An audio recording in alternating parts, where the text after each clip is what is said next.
Okay, everybody, welcome to the show. We're doing our weekly live stream. I do open up the panel for these. So, for anybody who wants to join the conversation and speak with today's guest, AsPhilosophy, you'll be welcome to do so. He does have a hard stop time that he's already let me know about. So, at what is it now, 4 p.m. Eastern? So, at 6 p.m. Eastern, he has got to go. So, no matter where he's at in the conversation, I've already agreed to let him off the hook. And if you want to follow up with him, well, I will be putting a link to his channel. I think I tried to put it in the description already, but I'll double check that after I post this video. Make sure that you have access to his channel. You could reach out to him. I've known A's actually for several months, and I've been really impressed his willingness to engage with people. He takes a lot of heat from Christians, even though he himself is a Christian, because he has an outside the box view about the Trinity and about the Apostle Paul, something we're going to be getting into today. So A's takes a lot of heat from theists and atheists alike, and he always handles himself with grace. He's very intelligent. He's definitely knows his stuff. He's studied his Bible, so he's able to defend his arguments very well. And he encourages interaction. So definitely check out his channel.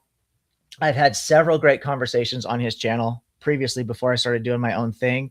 And although A's and I disagree on almost every talking point, probably, the one thing that we both agree on is treating people with respect and courtesy. And so we've had a lot of really good, very interesting conversations. I've always enjoyed speaking with this gentleman. So I'm going to let him introduce himself here in a second, but I wanted to just let you guys know I did put a link to a Discord server that I've recently joined, and I put that link in the comments here.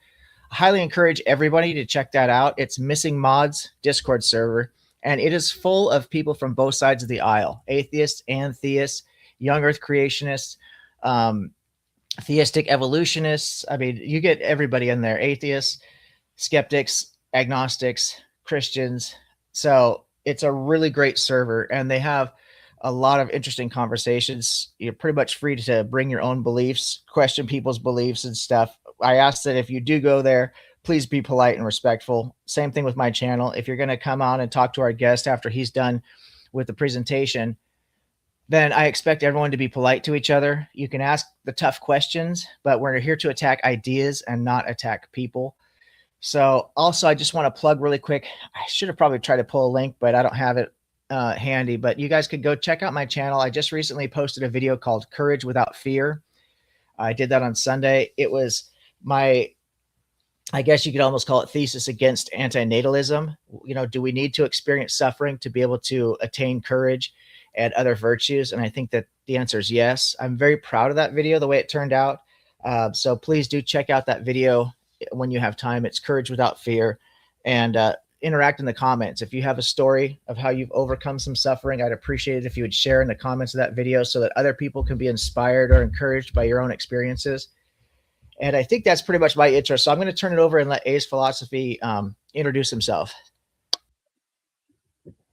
Well, thank you, Objective Ethics, and especially thank you for those very kind words. I will make it clear though that I'm sure people can find videos of me, because I've been on YouTube for having these conversations for a while, and there have been times when I have lost my cool. So I'm not always perfect, but over time, I think I've gotten better at being able to interact with others with differing viewpoints and maintain my composure and have those more. And I found that the conversations are just much more productive when people do that. So I do always try to do that, but imperfectly at times. But yes, I go by the YouTube name AsPhilosophy. That is the name of my YouTube channel. You can search it. And I started it probably a few years back, as a result of basically previous activity that I had been having on YouTube and elsewhere, mainly interacting with other Christians, but also people of other ideological backgrounds in these conversational spaces, channels just like yours, where people come on and have discussions, and I was joining them and enjoying the discussion and feeling like, in some cases, and also just feeling like I also wanted to have my own platform, because a lot of the time I felt like sometimes I would join a channel And, I would express my views politely, civilly, usually. I mean, sometimes I made mistakes, definitely. But for the most part, I felt like I was, just presenting my views. But just expressing my views was enough for someone to boot me, mute me, silence me, and get rid of me because they didn't like what I was saying. So a lot of what my channel has been trying to host conversations like those ones with people of different viewpoints, but also doing it according to moderation standards that I want. And also they can't, boot me and silence me on my own channel. So the kind of things that I've been talking about on my channel are mostly Christian theology, because I have a very significant disagreement with a lot of what goes under the title of Christianity today. Now, also on my channel, I have a number of other topics that I discuss. I've discussed evolution and that area of science quite a bit. As a creationist theist myself, I have dedicated time on my channel to criticizing evolution. And that's also, if someone wants to ask me about that, I'm happy to engage all those kinds of questions. But I would say probably 80 to 90% of the content of my channel is discussions, interactions with Christians, or discussing Christian theology. So that's a vast majority, because I really feel like, as a Christian myself, that Christianity is the solution, is the best solution. I mean, as far as why people should believe it, I just feel like Christianity is true. But that, because part of it being true is that when we look around the world and we see all the problems with suffering and how people treat each other and, finding purpose in life and all these different things, I really do feel like true Christianity, as I call it, has the answers to all that. But what is being presented as Christianity, pretty much in the larger institutions, whether it be the Protestant institutions, the Catholic institutions, or the Orthodox institutions, or many others, or just, these evangelicals on YouTube or elsewhere, I really don't feel like true Christianity is being given a chance, because over time it has been so distorted and corrupted by these various institutions that no one, or very few people, realize what true Christianity is. And I can see people out there thinking oh, AsPhilosophy thinks he's the one guy after 2,000 years to figure it out. Well, no, I really have been, just doing my own research and basically coming to my conclusions based on the opinions of a lot of other scholars, and basically rogue Christian individuals who have noticed these problems with Christianity and the kind of doctrines that have developed over time, and been saying, hey, there's what the masses are being told is Christianity is just wrong. It's just not even true Christianity. And there are a number of specific points I could go into, a couple of which you've already mentioned. For one, and this may shock people, give me 1 second, please. But one of I think the biggest problem with modern Christianity is the influence that the so-called Apostle Paul has had on the religion. And I could talk about that endlessly, and that's one of the reasons I'm so excited about this conversation, is because this is literally the first time I've been able to have a conversation about this topic, when for the past couple years I've been doing this, I have been hoping that some Christian would invite me to have a conversation about this very topic, but so far none has, and you're the first one. And I realize you're more coming from a skeptical perspective, but the fact that someone is willing to have this conversation really excites me, and I'm really happy about that. So I'm happy to get into that topic, because it's really the one of the things I think I would like to talk about most, but I really am ever able to, because so few Christians want to tackle that issue. And the other one you brought up, that's probably not as much of an issue ultimately, but a lot of Christians discuss, is the issue of the Trinity, which I reject the Trinity. I think it's a nonsensical doctrine. I don't think it's something that was originally taught. I think in Christianity, I think it was a doctrine that developed several hundred years after the time of Christ. It was basically people trying to turn Jesus from basically a human servant of God into God himself, because Christ simply being a human Messiah wasn't good enough for them for various reasons. So they had to mythologize Christ and turn him into God. But then you have this problem that, clearly there's Jesus. If Jesus is God, he's talking to, God the Father. So right there, you have at least two gods. And then when you throw the Holy Spirit into the mix, whatever that is, then you have three gods. So you have polytheism.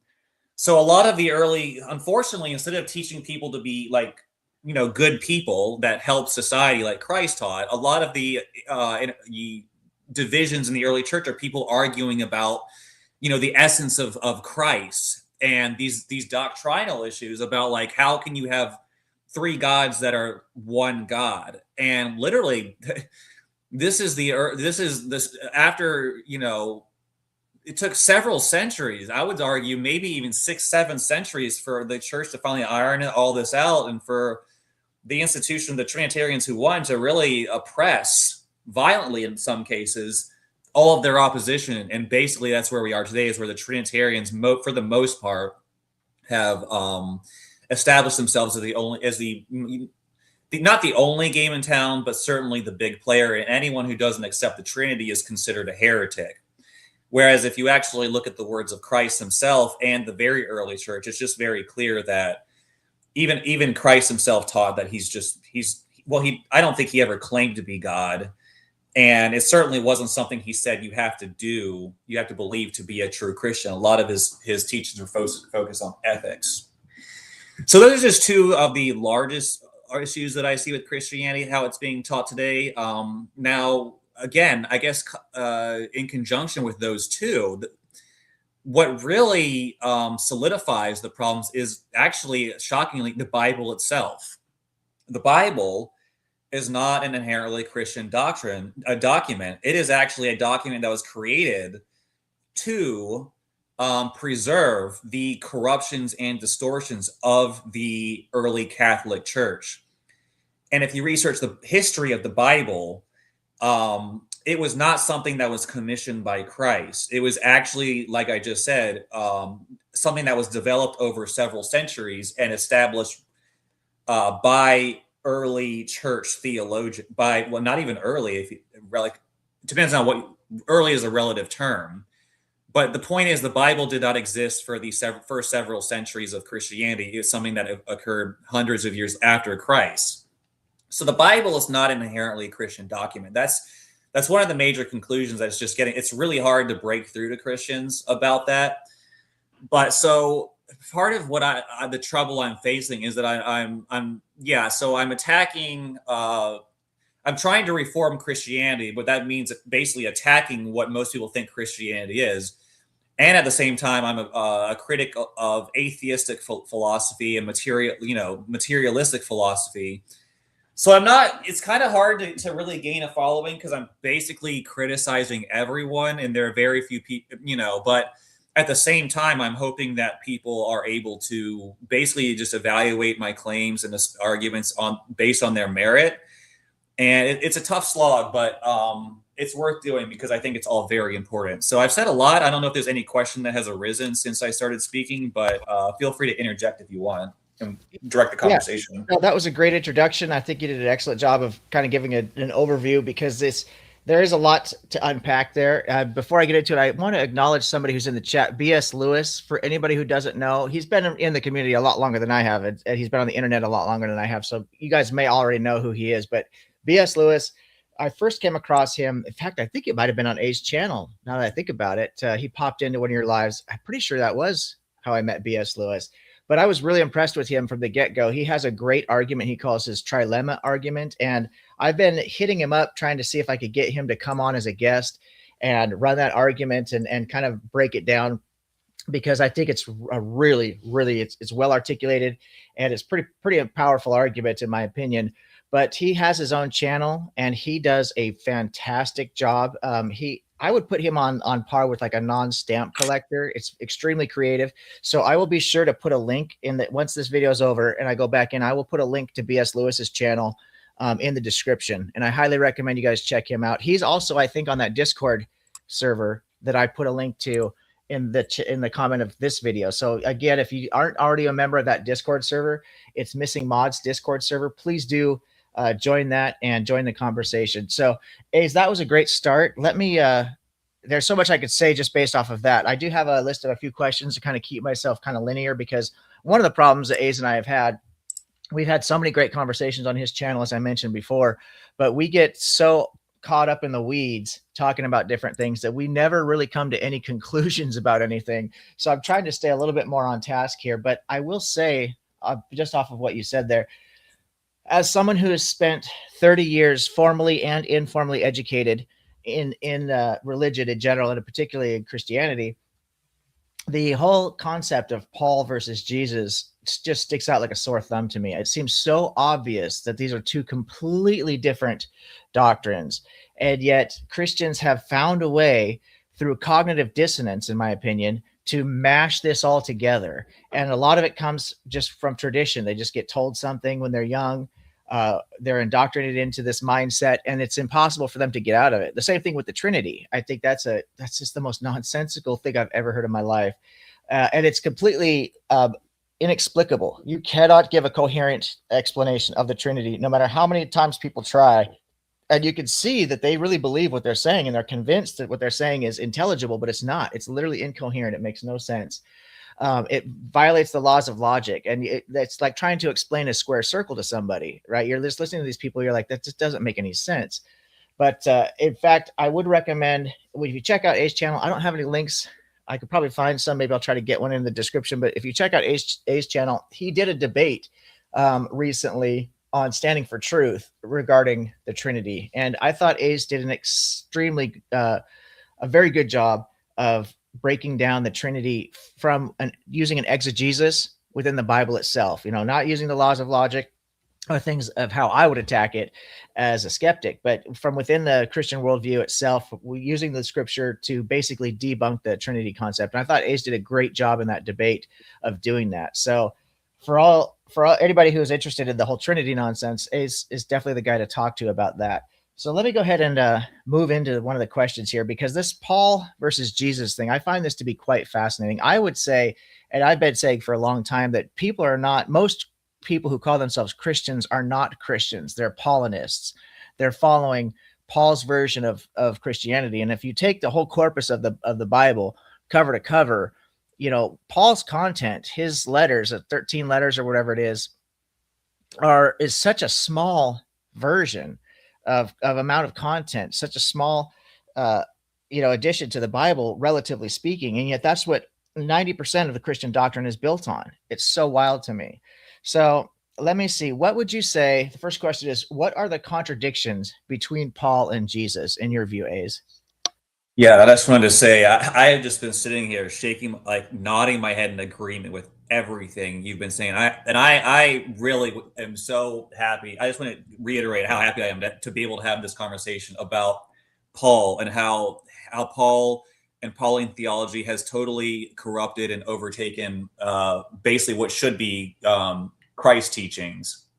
And it is a really big problem. And I think that the reason a lot of people, your average person out there, doesn't see it is because of how Christianity is presented as being based on the Bible. Now, it's really critical to understand this aspect of it. The early church created the Bible to preserve the corrupting influence of Paul, specifically the New Testament itself, is the early church's effort to create the illusion for people like their descendants that Paul and his epistles, many of which we now know or can probably say with great deal of certainty are forgeries, that these epistles have equal authority to the teachings of Christ. And Paul, his message, in my opinion, does represent an antichrist sentiment. Now, antichrist, I'm not talking about like this mythological man who's going to take over the world. Anti just means against Christ. So if you look at Paul's message, it's amazing the fact that Paul is teaching a message that completely contradicts Jesus and what Jesus taught about salvation. And yet he is being taught, his message is being taught as being, as you said, it's actually the focus of most of what Christian churches teaches. And I am very happy to get into some of the contradictions, these specific contradictions. Now, I don't know, have you ever tried to allow one of your guests to screen share? Because what I think might be helpful is maybe I can read you some specific verse. How would you like for me to do Yeah, this? if you want to go ahead and just share your screen, and I can pop it up onto the. Now, the thing is, let me just say this. I'm guessing your audience, not being Christians and being skeptics, might not be interested in this specifically, but let me tell you something.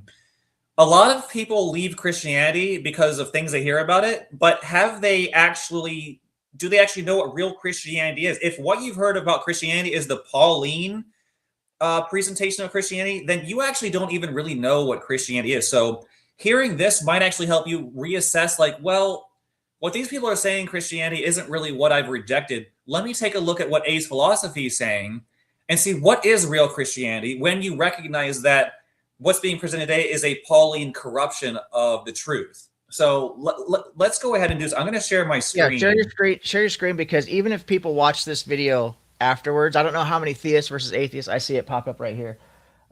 So we'll add this. Let me know when you're ready to bring it up on stage. Is it queued up? Yeah, you can share it now. Okay. Yeah, I don't know. I have a a very diverse audience. I've got people from all different kinds of religions that follow my channel, from Muslim to Christian to Buddhist to, mystics, non-dualists. I mean, a little bit of everybody. And of course, atheists. I'm one of the only agnostics I've ever even met. So I don't know what the deal is with us agnostics. We need to start promoting or something, but a lot of skeptics. So yeah, whatever information you want to share, I'm happy to, as long as it's like I tell everybody, and I know this won't be a problem with you, but I don't want any open racism, bigotry, that kind of shit. I won't platform any of that nonsense. Yeah. Hate speech. But as far as like your own views, this platform is open to everybody to have respectful disagreement. So please, if you think you're going to convert somebody, more power to you. It's yeah, and hopefully, if some atheists do see this and they're conversing with Christians, they can use this as an argument against what the Christian is saying and saying, hey, you don't even realize that there's this massive contradiction about what constitutes salvation in the Bible between Paul and Jesus. So it could potentially serve as ammunition that atheists could use against these Paulinist Christians to deconvert them. So you can think of it that way. So I'll give you specific verses that you can throw at them and see how they respond. And I guarantee you that a lot of Christians, your conventional evangelical types, are going to have really hard times answering these questions without twisting into pretzels. I want to spend a lot of time here because I think this is an important conversation to have. And I think it's very interesting. So I do want to spend a little bit of time analyzing the actual, real, very obvious contradictions that Paul has, not just with Jesus, but even with his own self and other portions of the scriptures. So I think this is really interesting stuff. So can I just kind of go on from here and just kind of go into the contradictions? Go ahead and let's get started on it, and we'll just play it by ear. Yeah. So we'll spend a little time here. There's some verses I have. Now I could spend all day doing this, but I don't want to hog all the airtime. So I'm going to spend the next few minutes just looking at some verses, looking at what actually Jesus himself says, and then going over to what Paul says and just showing how there's no way to logically harmonize it. And not only is it not logically reconcilable, it's completely contradictory. Paul is teaching something that is the exact opposite of what Jesus Christ taught. So if we start in Matthew chapter 5, verse 7, or verse 17. Let's just start there. So here we have Jesus saying, do not think that I came to abolish the law or the prophets. I did not come to abolish, but to fulfill. For truly I say to you, until heaven and earth pass away, not the smallest letter or stroke shall pass from the law until all is accomplished. Whoever then annuls one of the least of these commandments and teaches others to do the same shall be called the least in the kingdom of heaven. But whoever keeps and teaches them, he shall be called great in the kingdom of heaven. For I say to you that unless your righteousness surpasses that of the scribes and Pharisees, you will not enter the kingdom of heaven. So here we have Jesus Christ himself elaborating at great length in this passage that he did not come to abolish the law, but rather he came to fulfill the law, which essentially, when you properly understand it, Christians argue what it means to fulfill. But one thing it can't mean is to abolish it, because he just said he did not come to abolish the law. So what he's trying to say here is that the law is eternal, and Christ is coming to establish this law. No one can annul the law, and it's going to last until heaven and earth pass away, which I think is just an expression for all time. It's never going to go away. The law of God stands forever. Everyone's always going to be under it, whether you're a Christian or not a Christian. The law is always going to be there judging people, or to be the basis of how people are judged. So let's just, we can investigate that. I don't want to spend forever, but let's go look at what Paul says. While you're looking that up, I want to highlight that, because this is very important, because I have had this conversation numerous times. I've cited that very passage hundreds of times to Christians, and the one response that I continuously get consistently from Christians about this is that fulfill means to do away with. And then you're like, wait a minute. Now, he specifically says here that he did not come to abolish, and abolish we know means to do away with. So how are you getting fulfill means to do away with when it literally contradicts what's written, the sentence prior to that? And yet the cognitive dissonance sets in, and they cannot accept that. And I've tried to use analogies like, if you fulfill an order, like if you're working in a warehouse or a grocery store, whatever the fuck it is, if you fulfill something, you're not getting rid of it. You're not doing away with it and throwing it in the garbage. You're just simply filling the conditions of that order. So that is something that just blows me away, how consistently I hear Christians say fulfill means to do away with. It's complete, now it's gone. And this new covenant theology, and it all comes from being influenced by Paul. So go ahead, Ace. You're absolutely right. I've had that same conversation myself countless times, where Christians I'll point out these verses, and they will say, just as you just pointed out, that to fulfill means to abolish, even though the previous clause in the same sentence says he did not come to abolish. So we know it can't, but as you said, it's the cognitive dissonance. They can't bring themselves to accept that there's this massive of a contradiction that they're holding to. So that's what's going on there. It's all psychological. It's not based on what's being said or anything logical or rational. And when you read the verse, there's only one, you can't interpret it as they are, but let's just go. Yeah, you're right. So I've heard that many times myself. But one of the reasons that they get so confused is because of things that Paul says. And they know that Paul says these things because this is what they're mostly being taught in the churches. They're not being taught what Jesus taught. So most people, when they go into a church, the pastor's going to be hitting them with Paul, over and over again. So when you bring them up Jesus, they can't handle it. They think Christianity equals Paul's teachings. So when you actually take them to Jesus Christ, who teaches something different from what they've been taught, that's where you're hitting them in something that they can't comprehend, because they don't know how to deal with it, because they just haven't been taught to think like this. But just for example, in Galatians chapter 3, I could go any number of places, but this is just very obvious. This is starting in verse 23. Paul says, "But before faith came, we were kept in custody under the law, being shut up to the faith which was later to be revealed. Therefore, the law has become our tutor to lead us to Christ, so that we may be justified by faith. But now that faith has come, we are no longer under a tutor." Okay, and you'll hear pastors reading this verse over and over and over again. Let's break this down. But before faith came, we were kept in custody under the law. Notice the past tense. We were kept in custody. And then it says, therefore, the law has become a tutor. So the law is a tutor to lead us to Christ. It is a temporary thing that is meant to lead us to Christ. And how do we know it's temporary? Because of the next sentence. But now that faith has come, we are no longer under a tutor. Who's the tutor? The law. The law was a tutor to lead us to Christ, but now that Christ has come, we're no longer under the law, but we're under faith. All we have to do is believe. Okay? So it couldn't be more clear. What Jesus said in the previous verses I showed, the law is here. I'm not coming to abolish it, and it's going to remain until heaven and earth pass away. What does Paul say? The exact opposite. That Christ, his mission was to literally basically do away with the law, which is, it's just couldn't be more contradictory. All right. So that's just probably one of the major one we could look at. And now I want to. Do you mind if we keep going with some verses that demonstrate the contradictions? No, we have a little bit of time, and I think, isn't it? I can't. I'm trying to do this from memory. I should have pulled this up in advance. It's my fault, but I think it's in Ephesians where Paul specifically uses the vernacular of the law has been abolished through Christ. It's a direct contradiction using the same verbiage. Is that in Ephesians? I'm thinking of it. Might be Galatians. There is. I should have looked it up. It might be Colossians. I think you might be thinking about Colossians chapter. There is a verse that specifically says, according to Paul, that the law has been abolished through Christ. And if you remember what Age showed us in Matthew chapter 5, verse 17, it starts out, I have not come to abolish the law. So you get a direct contradiction there. Yeah. Well, I think that 2:11. Hold on, let me see if I can find it. I'm probably not going to find that specifically what you're looking for. I don't want to do it on the live and take up time because we have a limit. But I think I know. I think you are right.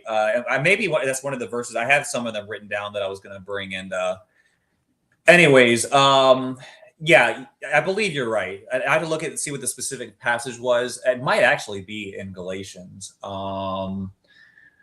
Probably sounds like something would be in Galatians. But let's just move forward real fast. And this is in Luke chapter 10, verse 25.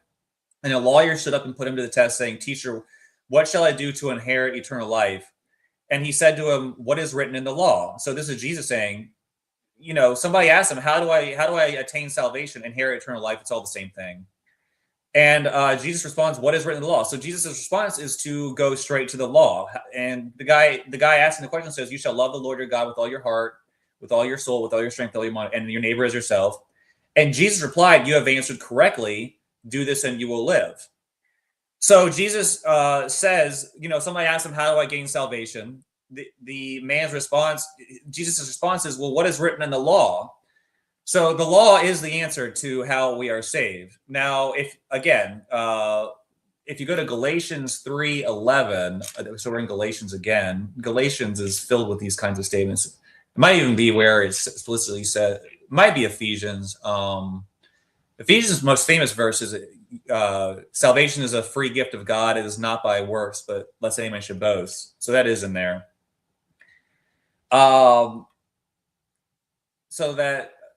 So the contradiction, we just read where Jesus said the law is how we are saved. But we're reading Galatians again, the same chapter, chapter 3, verse 11. "Now that no one is justified by the law before God is evident, for the righteous man shall live by faith." So here we just have undeniable contradiction that Jesus just clearly said that the correct answer to how we are saved is by obeying the law, specifically to the things that were mentioned in that passage. But here we also have in Galatians, Paul saying that no one is justified by the law. So we see this over and over and over again in Paul. Just moving forward, I want to run through a couple of them. I'll try not to dwell too long on any one of them, just so we have more time to get into other things. And we can circle around and come back and look at them if we want to.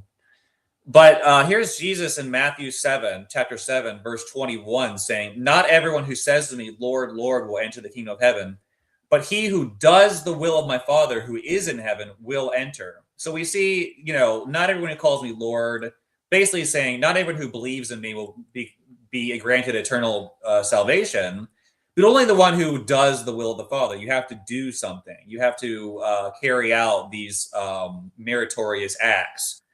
But if you go to Paul, and I'm sorry to keep switching around so quickly, but again, we can circle back to these. In Romans chapter 10, we see something that's just blatantly contradicting that. So if you go to Romans chapter 10, verse 9, it says this, that if you confess with your mouth, here it is right here. Here are the verses. That if you confess with your mouth Jesus as Lord and believe in your heart that God raised him from the dead, you will be saved.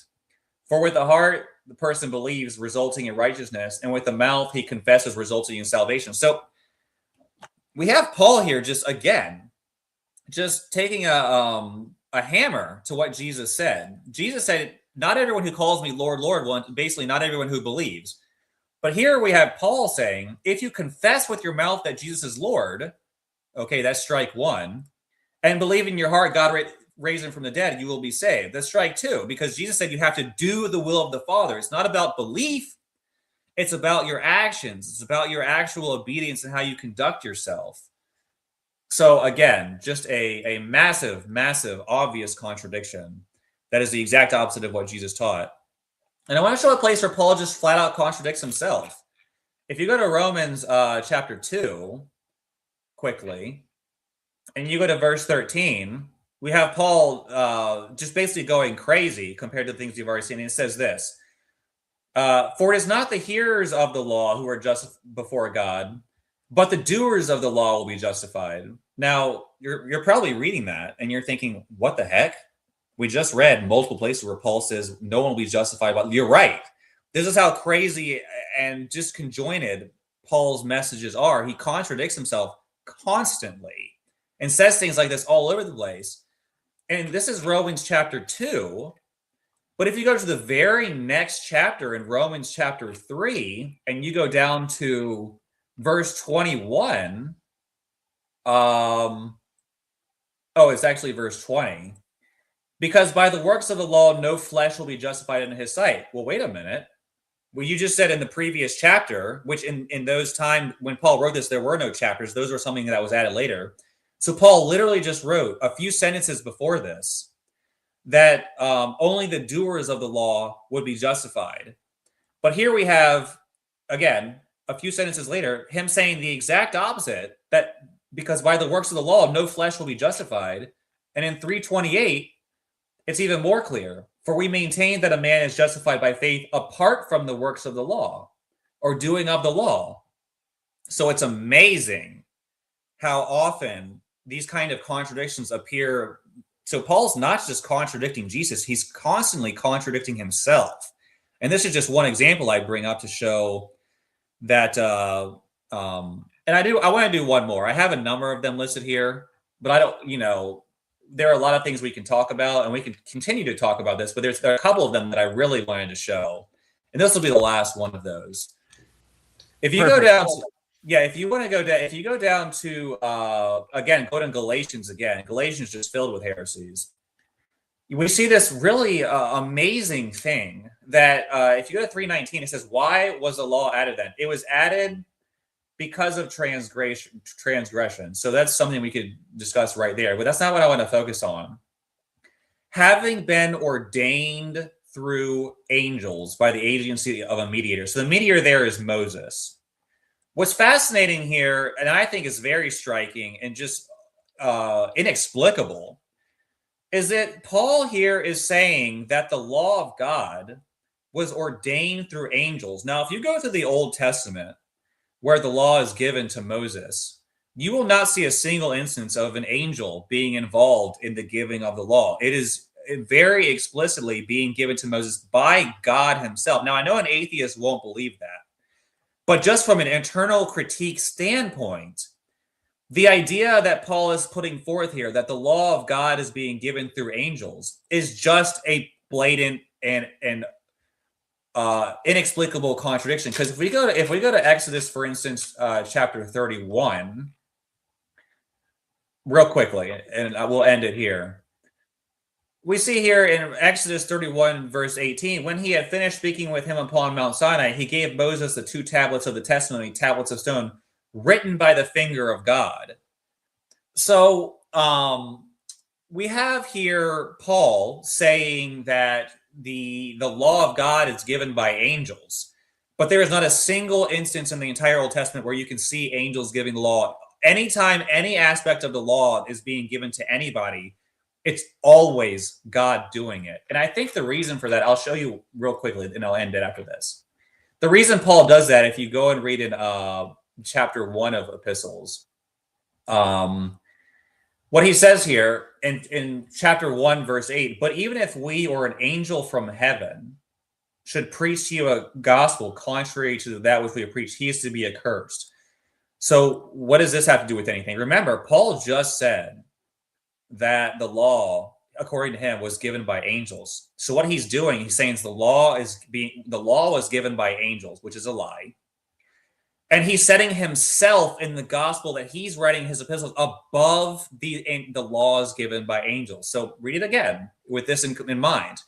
But even if we or an angel from heaven should preach to you a gospel contrary to what we have preached to you, he is to be accursed. So what Paul is doing is saying that old law that was given in the Old Testament to Moses, that was given by angels. But guess what?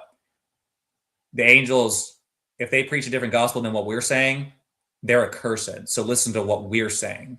So it's a trick to make people think the law was given by angels and Paul is better. Paul and his message are superior to the angels. So listen to what Paul is saying. It's very deceptive and deceiving, and basically the way Paul does it, it's almost genius in how he sets himself up to be this expositor of the gospel, sets himself up as a supreme authority, and then just proceeds to just lie about what the God and teach a completely different message than what Jesus taught. So on it there, and if people have questions about anything I've said, or you want to go in a different direction entirely, all that's up to do. Yeah, no, I thought that was an outstanding presentation for gives us a lot of meat right there without going further, because like you said, we could spend all day just discussing this one issue. There's so much if you really go between the epistles of Paul and the Old Testament, and also compare it then with the Gospels, the synoptics, that is.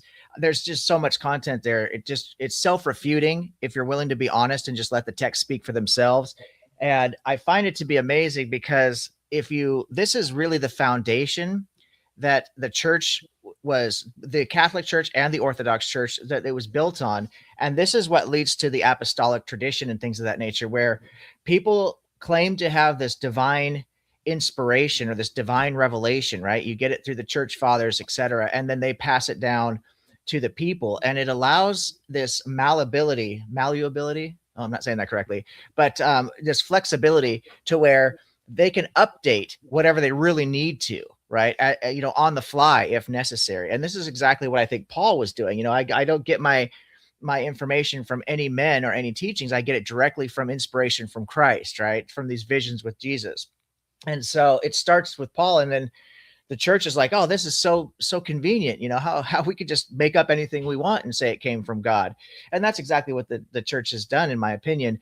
In particular, the Catholic Church and the Eastern Orthodox Church. So this concept of God could just speak to certain individual people, and then they're supposed to then be orators on behalf of God. Like, God can create the universe, but he can't just tell everybody what the fuck is going on directly. The whole thing just is so nonsensical to me, but this is what they're promoting. My next question, we did touch on this a little bit actually, but so I want to expand this question. My initial question was going to be, how much of an influence has Paul's letters been on Christians? But we obviously have been touching on this already. So I want to expand that question a little bit.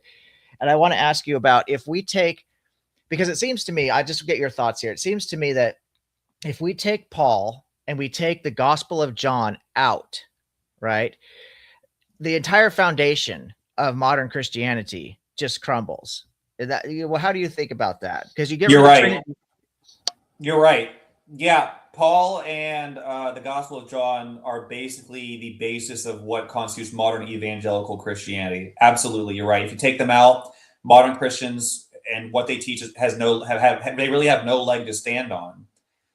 And the reason I think I know that is, if I actually had a second debate on a Standing for Truth channel, and one of my strategies was hold my opponent to just the teachings of Christ. Now, one of these Paulinists, these Pauline Christians that teaches the gospel of grace, kind of salvation.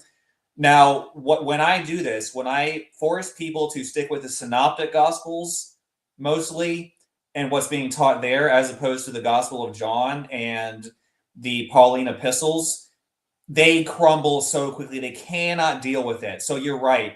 If you basically demonstrate that the Pauline epistles are non-authoritative or illegitimate, and the Gospel of John is illegitimate, modern Christianity absolutely crumbles. It falls apart. There's nothing left of what they teach. You're right.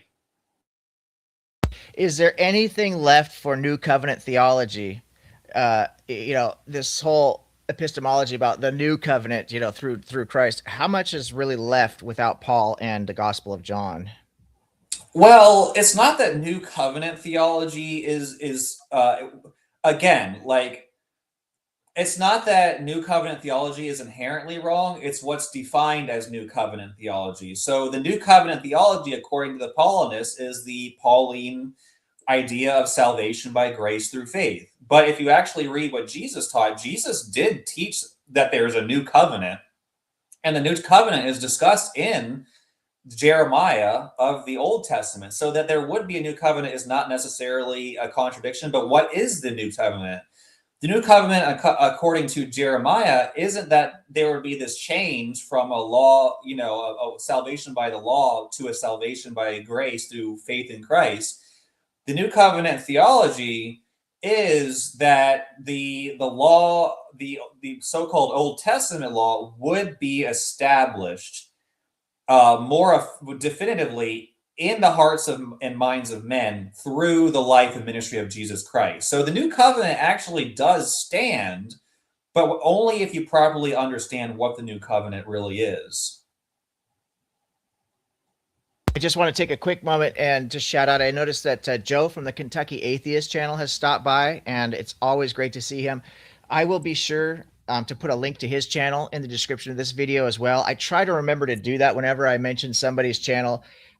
Joe does a great job. He has actually was instrumental. I hope I'm saying this correctly, Joe. You feel free to correct me in the comments if I'm wrong. But from what I understand, you were kind of the one that put together that ARC protest, if I remember right, last summer when you guys were in the sweltering heat. You were one of the lead organizers if it wasn't your idea initially. So Joe has been really active in trying to get some of this nonsensical teachings about young Earth and the flood myth and all that stuff out of schools and protects children from this misinformation. One of the issues, I tend to be pretty tolerant of religious people and religious beliefs for various reasons. As people know, I'm not out there actively trying to deconvert people per se. But one of the things I do find to be harmful is when we are teaching kids that people were riding dinosaurs and crazy shit like that. There's this magic zoo boat floating around somewhere, and the Earth is only 6,000 years old, and we should distrust science. And that's the stuff I do take issue with. And I think Joe has done a fantastic job in actually addressing some of that stuff. I know that for politics, obviously I've made it pretty clear. I'm pretty ignorant when it comes to politics. I'm an independent centrist. I have issues with both the left and the right. I think our country needs a strong third independent party. But because of my frustration, I tend to stay away from politics. People are welcome to discuss them on my channel as long as they can do it respectfully. But Joe's much more well-informed with that kind of stuff. Joe and Robin do a show I think it's called Politically. Joe, correct me if I'm getting any of this information wrong, but I think they call the show Politically, and they do discuss current political issues. So if you're into politics, Joe does open his platform to a lot of people. He's willing to have discussions. He's very smart. So if you're going to go there and try to debate him, you better come prepared, because Joe definitely knows his shit. So I just wanted to mention Joe real quick, the Kentucky Atheist channel. And then, I agree with you 100%. I'm sorry. I hope I didn't derail us too much there. But I want to jump into this next one, because I think this is really where this conversation is leading to. So if we're getting rid of Paul, we're getting rid of the Gospel of John, we're getting rid of this saved by grace nonsense, we're getting rid of the Trinity, right? So where does that leave us? What do you feel was the purpose and teachings of Jesus' life and ministry then? Right. And that's an excellent question. And that gets back to, like, what is it that, so once you've, agreed with everything I've said before this, the question is, well, then what is real Christianity? And believe it or not, it is actually preserved there for us in the Synoptic Gospels. And I believe that the essence of Christianity, again, what does it mean that Christianity is true? Is that Jesus Christ was a real person. He actually existed. He actually had real apostles who went throughout the world to spread his message, and there was actually a real message that he taught. And the message that we're supposed to believe as Christians is basically that God is real. God is the creator of all things. And God has, spoken to people throughout history. You can question why God only speaks to a select few. I think I have my answers to that question. But what God wants us to know is that there are, expectations that God has for us to be in right relationship with God. So the whole purpose of Jesus's life isn't to, die on a cross and take the punishment for the sins that we deserve as a vicarious substitute. No, none of that. That's all mythological. What's the real purpose of Christ is literally to teach us what God wants us to do and how God wants us to live, so that when we die, we can basically dwell with God in heaven. That's the purpose of Jesus' life. And according to Jesus Christ, what we're supposed to do is basically be loving human beings, to care for each other, to do the right thing, to live in such a way that we treat other people lovingly, caringly, and basically do what is right for society at all times. And Jesus basically clearly explained what it means to do that. We shouldn't lie from each other. We shouldn't steal from each other. We shouldn't murder each other. We shouldn't commit adultery. There's a number of things, and we've heard them all before. A lot of them are contained in the 10 Commandments, but Jesus did expand on some of them. He elaborated. He said, not only should we not do these things, but we shouldn't even think about doing these things. Because if you're thinking about doing them, that's tantamount to actually doing them. So if you think about, harming somebody, you actually are, according to God, harming that person, which is, kind of startling, because you say, well, I haven't done it. Well, in your heart, you have done it. That's why, Jesus kind of said, in your heart, you are a murderer. Because from those things that exist in our heart is what flows our actions. So we're supposed to we are supposed to basically establish righteousness within ourselves, according to how Jesus defines righteousness, and live that way at all times. Yeah, this is really interesting to me as an outside observer and somebody who has studied some of this as a history buff and in school, is that the influences of Zoroastrianism on this religion through Second Temple Judaism and then bled into Christianity is pretty obvious to me. You get this concept from Zarathustra, and he's well known for focusing on good thoughts, good words, and good deeds. And it's really in that order. And it harkens to what you're saying here. It starts with a thought, right? Your thoughts affect your words, and your words affect your actions. And so they're all linked together. This is something that Zarathustra taught. And I see, to me, it seems like an obvious influence into this, because I agree with you 100%. The power of living a good life. And as an agnostic, even though I'm not a religious person, I think pretty much everybody who follows my channel knows I'm a little outside the box myself, because I do believe that morality is objective. I believe that we should live a virtuous life. And to attain these virtues, we have to start with the proper mindset, because the fundamental virtue is wisdom, right? And wisdom is the ability to appropriately apply knowledge. So for those people who don't understand the definition itself, so we can't understand any of the other virtues if we don't have wisdom first and foremost. And this is something that happens in the mind, and the mind controls the speech, and the speech controls the actions. So it does link to something that I actually do promote myself. I do believe that a proper mindset is where it all starts. I think that if we're going to disavow unhealthy ideologies and dogmas, it has to start within our minds first. We've got to break these mental cycles that have us trapped in unhealthy thought processes. And so I do agree with that, actually. You mentioned something I'd like to push back on, but before I do, I think I could do that after that. Let's go through this last question, because we're pretty much at the end of the organized questions. And I'd like to push back on just a couple things you mentioned about heaven and hell doctrine, if you don't mind. But let's go ahead and let me ask you, maybe the most fundamental question for you is, why Christianity over other religions? And what other religions have you really looked into seriously enough to where you feel like you have a fairly good understanding of what they're talking about, what they're teaching? Why did you choose Christianity over the others, other than just, oh, well, I think it's true? Is there something really specific that speaks to you, influences in your life, maybe the environment you grew up in? So take that question how you will. First of all, going back to the idea that Jesus taught these things because of Zoroastrian influence, I would actually push back on that. Now, obviously, there were people who came before Jesus Christ who taught the kind of ethical system that Jesus did. You can look even at the secular Greek philosophers and Buddha, and other philosophers. You can look at Pythagoras in Greece taught similar things. But just because someone taught these things doesn't mean it didn't come through divine revelation to Jesus. Like if someone came before Jesus and said, well, 2 + 2 = 4, and they lived 500 years before Jesus, you can't just say that, well, Jesus is only teaching this because he read it from this other guy. It might just be because it's true. So something that's true would obviously be what God reveals to somebody. So I don't think it's necessarily the case that Jesus got, is the reason these things are being written down as being spoken by Jesus because of some Zoroastrian influence. It could just be that Jesus was revealed these things because they are eternal truths that are true regardless of who's saying them at what time in history. And as far as like why I believe Christianity as opposed to other religious systems, I have actually studied very deeply other religious systems of the world, including Islam, including Greek philosophy and Plato, Aristotle, Socrates, Pythagoras and his system, Buddhism. I've studied quite deeply.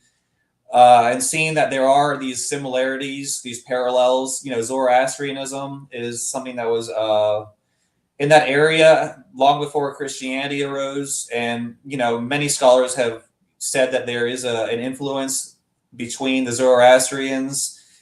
That I think it was probably based in Persia, modern day Iran, or somewhere around there. Anyways, and then when the Jews were in captivity, they picked up these ideas like the devil and brought them back with them. And this is why some of those things in the New Testament reflect a progression. I'm not going to say there's not a case there, but at the same time, it's not something that's necessarily established in history. It's interesting parallels. But so I have studied a lot of different religious systems. And as to why I think that Christianity, what you have to realize is that Christ didn't come and teach something that is different from truths that existed before Jesus Christ. Like whatever was true before Christ, as far as like how God will judge people and God's standard, is true during Christ's time. And it's like the law of gravity didn't. It's like imagining like Isaac Newton when he was sitting under the tree and the apple fell on his head. He didn't invent gravity. It was always there. He just quantified it in a mathematical formula. And after that, we were able to measure it according to precise numbers in mathematics and things like that. And I would say the same is true for Christ. He didn't actually invent anything. He didn't teach anything that was new information or change anything about the nature of reality. He just taught things about reality that are beyond our ability to confirm as far as our relationship with God. They were always true. So there were probably people who came before him who said the same things, and they were teaching the truth as well. So whoever teaches what Christ does, they are a Christian, whether it be Buddha or Pythagoras or people living today. And people who, the thing about Christ that separates him is that apparently he was directly revealed these things by God. And there are people even to this day who say that they reveal messages from God, receive messages from God. And if what they're saying is true, then what they're saying is every bit as valid and true as what Jesus Christ said. So Christianity, when you properly understand it, is just an anointed servant of God teaching eternal truths that are recorded, that were recorded 2,000 years ago for us. But even if Christ had never come, those truths would still be there. We just probably wouldn't know them with the level of certainty that we have now. So I would just answer your question that way. Yeah, and I just want to take a really quick second, and I want to shout out Tristan Gabriel and his channel, 21st Century Minds. I will definitely be adding a link to that as well into the description of this video. I highly encourage everybody to check out his channel. Tristan, he's highly educated in this religion, so he's got a lot of really good fundamental knowledge, and he has worked himself through into an agnostic position from being I believe a full preterist, if I remember right. And again, you guys, my memory is not great, so feel free to correct me in the comments and let me know if I'm off base with any of this stuff. But if I remember right, Tristan used to be a full preterist, and so he has done such a fantastic job on his channel exposing full preterism for what an unhealthy, really unethical and immoral system that actually is. It's really broken.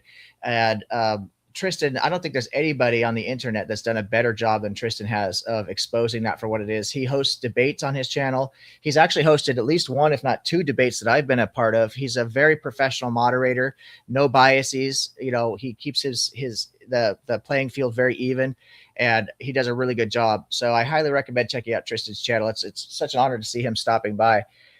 And I also want to remind people that I do open up the panel every Sunday. If nobody wants to join, I'll shut it down after we're done here. But if anybody feels like asking the guest questions, or if the guest has to leave, he did tell me he has a hard stop time, which is going to be an hour from now. So just be aware that if he does have to cut out, he's already let us know. He's not running away. He's more than happy to engage on his own channel with you guys if he runs out of time here. And A's channel will have a link in the description as well. So if anybody wants to join the conversation here, I'm going to open up the panel pretty soon, and you guys can ask your own questions. I want to push back just a little bit. For the most part, I think you and I actually have been in a lot of agreement regarding Paul and the problems with Paul's teachings versus Jesus. The Trinity, we didn't spend a lot of time on, and I frankly don't think we need to. It's such a nonsensical idea. The whole thing is just completely illogical. And I think you did such a good job in your debate of breaking that down using an exegesis from within the scriptures itself. And I think if anybody wants to talk more about that, they can ask you questions directly, or they can check out your channel. I'm sure you've got content on that. But I do want to talk about the heaven and hell concept. I have a real, I don't want to say issue. I do think there are problems with the heaven and hell concept. And from two different standpoints. The concept of hell, because I do believe in the virtues, right? I believe in objective morality. So to me, the virtues are fundamental in how to live this moral life, this good life. And one of the key virtues is justice, right? And the concept of hell does not map onto justice. And I've heard a lot of religious people say, well, we can't judge God's standards by our own standards. But if we can't use our own standards of basic laws of logic and fairness and equality to judge things, then what standard are we even left with at that point, right? It gets down to the Euthyphro dilemma, where we just have to accept that everything God does is good, even though murdering babies seems like a really bad idea to the rest of us. It's okay if God tells us to do it. That just makes no sense. So from a standpoint of the virtues, hell does not make any sense at all. But from a different standpoint, it's really the emotional standpoint argument that I might make about heaven that doesn't make any sense. If you're in heaven, right, and you're in this eternal paradise, there's two issues. One, which harkens to the video I did, Courage Without Fear. If you don't have some suffering, you don't have a basis to understand joy, even for it to even be relative to you, to attain virtues like courage without some kind of suffering. So if you're in a place where there's literally no suffering, it seems like there's an imbalance there that doesn't make sense. The other issue is, what about all the people in your life that you love, that you develop strong relationships with, that are supposedly encouraged by the religious lifestyle, right? That you develop these strong bonds with, and they're not in heaven with you. How are you not thinking about your father or your mother or your sister or your neighbor or whoever it is that isn't in heaven with you? How are you not sad that they didn't go to eternal paradise? Your memory gets wiped. I mean, I don't get this. To me, it makes no sense. And I think it's a really harmful concept to tell people that, yeah, you're going to be in paradise, even though your wife is going to be burning in hell for eternity. I think that's a dangerous thing to teach people. So how do you get around that? Or what is your actual hermeneutics about heaven and hell? Do you think there is such a thing? What is your concept of heaven and hell? I think those are excellent questions. And first thing I say, the Bible is not that the Bible is the only source of information about any of this, but as far as Christianity and it's, the Bible's authority there, the parts that, are legitimate and are supposed to be part of the religion, the Bible really doesn't speak a lot about the hell or heaven experience. It really just kind of says that these are things that will be experienced, and it kind of gives the basis of going to, to either one place or the other. So what we're going to experience in heaven and hell, I'm not going to sit here and claim I know that. So what kind of joy we'll experience in heaven and how it relates to how we feel about people on earth, or what kind of pain and suffering are experienced in hell, and those kind of things. Obviously, I'm not going to be able to answer those questions with any level of certainty whatsoever. So I can tell you my opinions and I can speculate, but that's the best I can do. As far as the the idea of justice, the idea of how these things are just or unjust, that falls within the realm of human logic, and I think I can answer those questions a lot better. Maybe not to some people's satisfaction, but basically, the answer I would give to why hell. First of all, I will say this: hell is kind of created as this one size fits all place. It's presented in modern Christian circles as this one size fits all place where anyone who's falls short of God's standard, whatever that is, even if you fell a little bit short or you're the worst person who ever existed, there's a cutoff line. And if you fall below that cutoff line, you're all going to this giant pit of fire and no one's ever getting out ever for all eternity. And there's a lot of evidence that even in early Christianity, this just was not the presentation, as we find out. There were Christians who believed that hell was temporary. Origen is probably the best example of that. He said that the bad people would go to hell, but there was a way to get out of hell, and it wasn't eternal. The problem is that, you don't want to go to hell because it really sucks while you're there. It's like in this life, you don't want to go to a place where you're going to experience immense suffering, so you avoid those places. It's kind of like that, where there are conceptualizations of hell where, yes, it is a place of immense suffering and grief.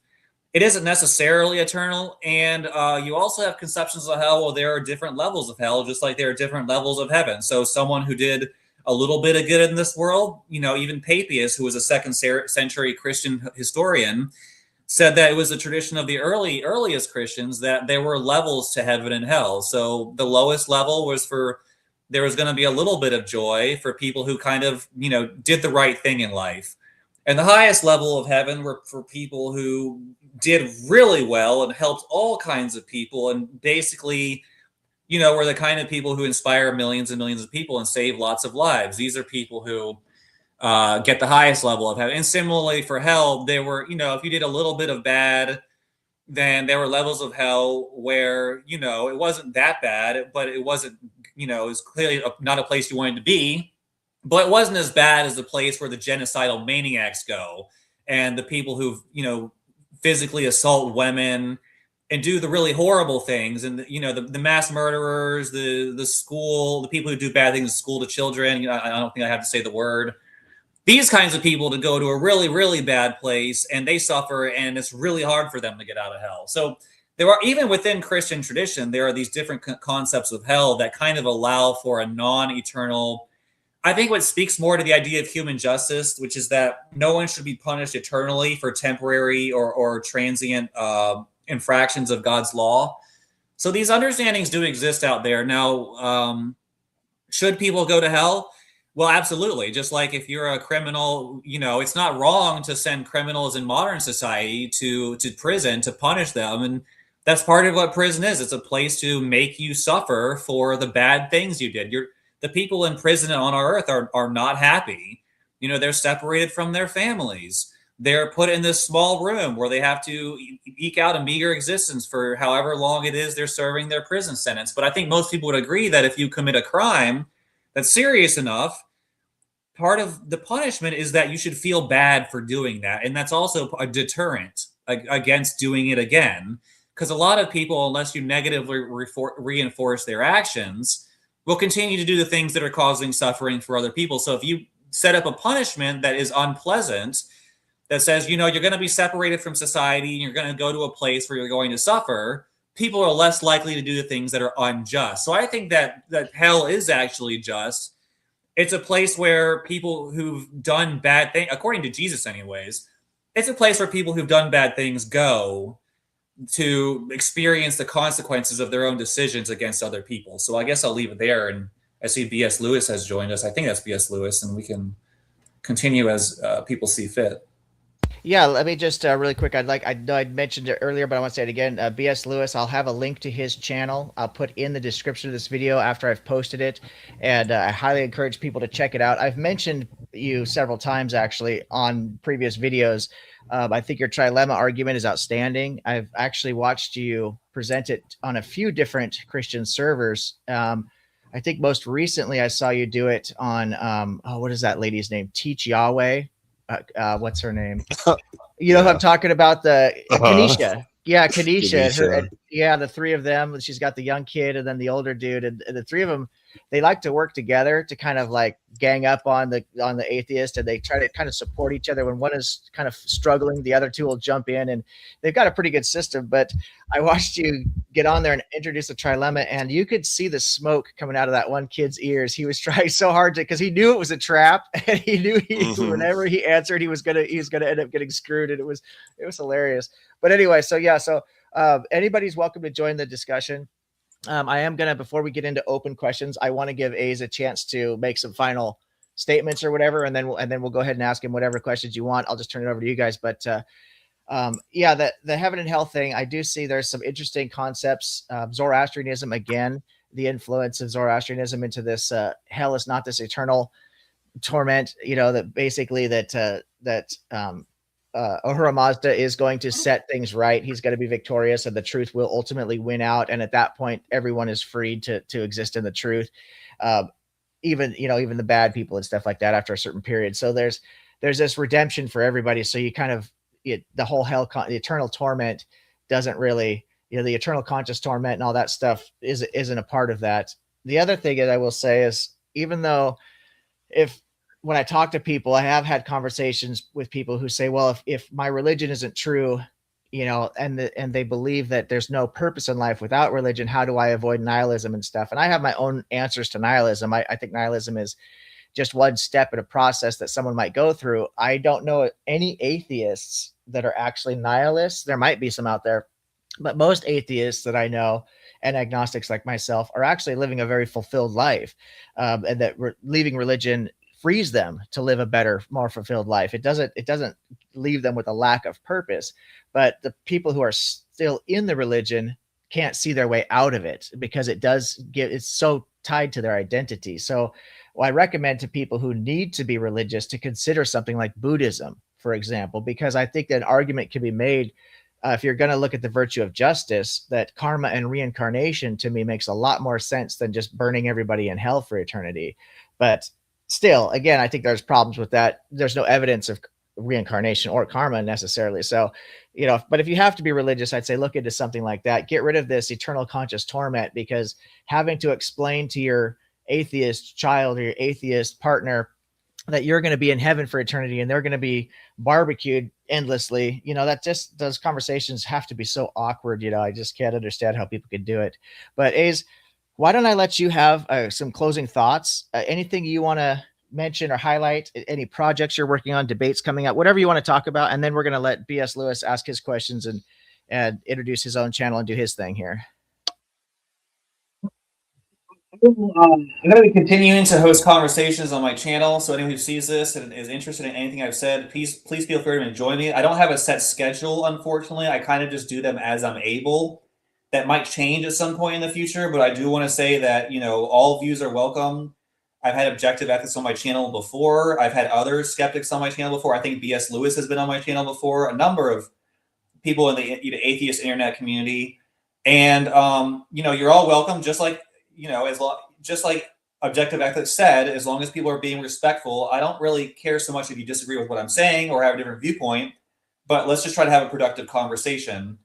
As far as debates, I would love to debate. I've had a couple debates with Christians, and I was expecting people to come out of the woodworks and try to challenge my viewpoint and have debates about theology on different channels. But I'm actually shocked that not a single one of these people has had the courage. Maybe it could be they just don't really know who I am or care, but no one's challenged me. So if there's a Christian out there who's heard what I've said about Christianity or Paul or anything related to the gospel or anything like that, I'm absolutely willing to have a debate with you. If you want to set it up and debate whether Paul was a true apostle or whether salvation is by grace or by works as Jesus taught, let's have that debate.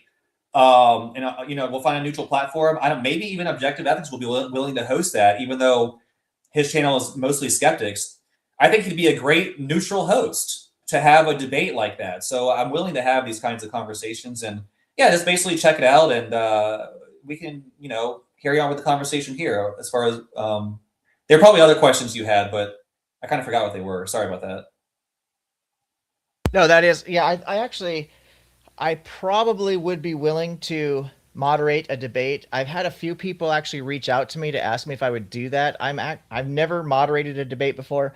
I've only been in a small handful of debates, and I probably should actually mention the debate that I have coming up against Mark Reed about objective morality is going to be happening this Saturday on the Raging Tomato, 8 p.m. Eastern. That is going to be a huge opportunity for me to try and defend my position about objective morality. Mark Reed is extremely tough opponent, and he's going to do a really good job in that debate. And I'm really in over my head. Even though I do believe my view is correct, it's going to be tough. Mark is going to really, really test me. So if you're interested in debates, please check out that debate. I'll probably do some kind of highlight on my channel. I'm sure that Mark Reed and Ember are going to do a debate review of that debate on either Ember's channel or Mark Reed's channel. And both of them have been very gracious to me in the past, and they're very nice people. I had a debate, I think it was on Tristan Gabriel's channel. I was debating against a Christian nationalist, and it was basically a debate on biblical morality. And I did very well in that debate. And Mark Reed and Ember did a debate review of that on their channel. They do a lot of debate reviews. So I'm sure that debate is going to get a lot of airtime on various channels. And I hope to perform at least well enough to not embarrass myself. But Mark is going to be tough. So as far as my own debating, that's my schedule. But yeah, if anybody does want me to host a debate, I would consider it. But I just want to make it clear that I've never hosted a debate before, and I'm fairly new at debates. I've only been in about 5 or 6 of them at this point for formal debates. And while I have performed better and better each time, it's not something that I consider myself to be some kind of expert in. So there probably could be better moderators out there that are looking to do that. And I could probably even connect you with somebody who would be more well qualified than I would be to do that. But I am willing to consider it depending on who's asking and what the topic is. So you can reach out to me. And again, I'm happy to, if I can't do it, I can refer you to somebody. I know there's a lot of smaller channels out there that would love to have the content. So as far as debates go. All right. So we also had, I can't remember. He told me last time I talked to him, I can't remember what his name actually is, but let me just, theoretically, I know you introduced yourself at one point, and I can't remember what your name is, so I'm just going to call you theoretically. But I believe this gentleman has his own channel as well. I think we met on Finding Gnosis. Really smart guy, and I really enjoyed speaking to him I think that was last Sunday when I did an open panel. So yeah, you're welcome to join the conversation. Anybody is. Let me let B.S. Lewis have the floor for a minute. Introduce yourself, your channel, any projects you have coming up, and any questions you have for me or the guest. B.S. Lewis, the floor is yours, brother. Hey. Yeah, I'm B.S. Lewis. I'm not really here to promote that much, though. But I was going to sit there and talk to you guys about Mega Bloodbaths debate, too. I don't know if you know Breakfast Tacos platform. I'm a head moderator over there. So if A's, you're looking for willing participants in your Paul versus Jesus stuff, I'm sure we could rustle something up. And OE, if you want to, sharpen your teeth in the debate ring, that's a pretty moderate platform. It does tend to skew atheist, but the moderation's fair. I'm a moderator over there in debates sometimes, and Tacos is one of the best in the business. So, I've been on his channel before. I've had conversations with Taco, and if the only thing is, I'm having a hard time finding a debate opponent who's willing to discuss specifically the topic of Jesus versus Paul. But if there are any out there who hear this, reach out to me and we can set something up. Yeah. Well, it's good that OE's getting on tomatoes and put you on Tacos. It'll get you guys more exposures to get your message out there farther. Not trying to take away from you, OE, but if you kind of hear like 5 people watch the debate, and I'm not being a number snob. No, that's absolutely right about that. If people have something that they're willing to argue for, especially in a formal debate setting, it's obviously something that they probably, I would say, it seems like something they're passionate about or they believe in. If you want to get that message out, you should try to do it on the biggest platform possible. Yeah.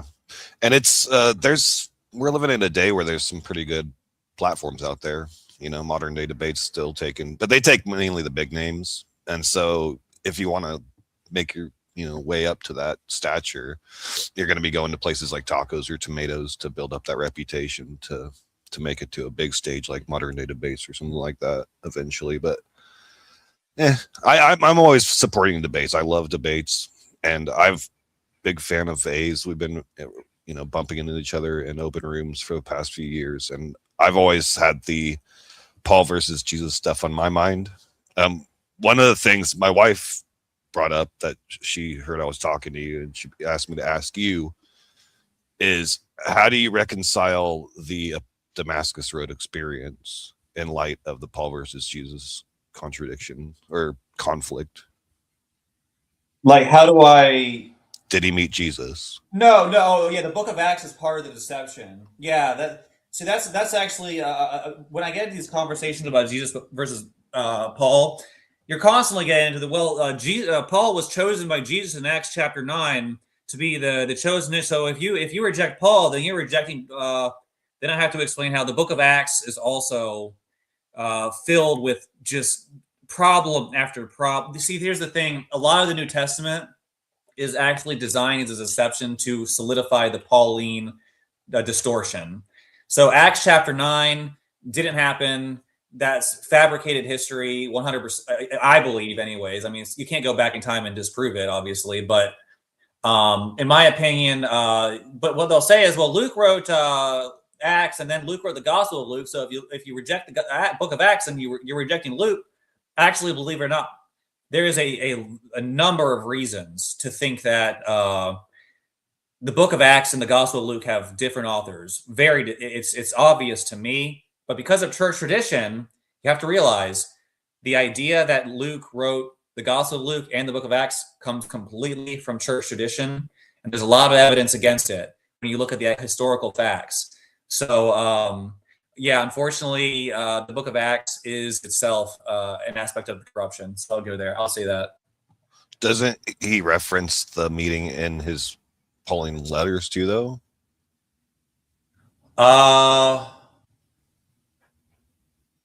Believe it or not, I actually don't think Paul talks about.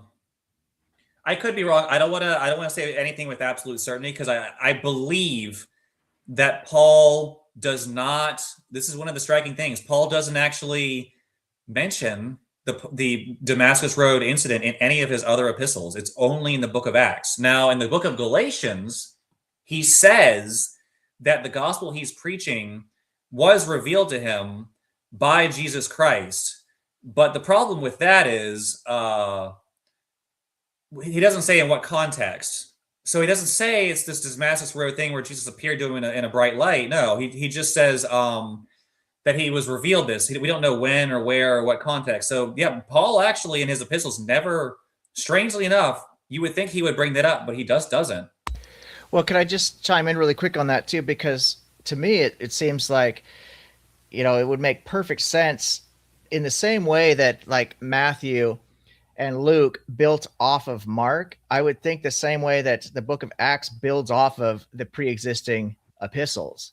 So it seems that there's a lot of missing information there, a lot of details that were never filled in the same way that Mark didn't have the birth, for example, right? We don't know about what happened after with the resurrection and stuff. So Matthew and Luke then just build off of this pre-existing model. I think the same way with Acts is that the author of Acts is just building off of, we've got this Paul guy. He's really influencing this ministry, probably was a huge influence in the early church, church being a relative term there. But, and then the author of Acts just builds on that, because assuming scholarship is correct, we would have had Paul much earlier than the Book of Acts, than any of the Gospels for that matter, but in particular the Book of Acts. It could have easily just been inspired by some of the gospel narratives and wanted to build on that. So some similarity there kind of makes sense to me. Well, here's the thing. When you talk about the chronology of when these texts are written, there is a lot of the historical, not even church tradition, but the kind of the timelines about the authorship of the Pauline epistles that were established in the late 19th and 20th, in the 19th and 20th centuries is being overthrown. And what we're actually finding out is that there's a good reason to believe that a lot of the Pauline epistles were written very late, and perhaps were written after the Gospels. For instance, the pastoral epistles, many scholars, the pastorals are the three epistles that were written to the 1st and 2nd Timothy and Titus. Many scholars are now coming to the conclusion that these are late second century forgeries, for instance. And there's good reasons to believe that because of when they start getting quoted by early church theologians. And there's other reasons too, because of basically the internal content and things like that. It just looks like these things were written much later. So when you start looking at it like that, believe it or not, some scholars I've listened to are even beginning to doubt that Paul existed at all. Now, I know they could say the same as about Jesus. They say, Jesus was a myth. He was a compilation of all these other pre-existing mythologies. I understand that. But just based on the new scholarship that's coming out, it looks to me like the idea that these are the Pauline epistles are very early, at least for a large number of them, that's being very much called into question. Well, let me play the Paul's advocate here. To be frank, I do agree with your stance a lot, but 1 Corinthians would be one of his earliest works, according to the consensus, if I'm not mistaken. And I think it's also regarded as a genuine. And the first verse of 1 Corinthians 9, he says, "Am I not free? Am I not an apostle? Have I not seen Jesus our Lord? Are you not the result of my work in the Lord?" So that would be the verse. If I was pushing against you in a debate, I would be pushing to say that this is Paul referring to the Damascus Road experience where he actually has met the Lord. Maybe not at that specific one, but he says throughout his ministry, Jesus appears to him multiple times to kind of reaffirm his message.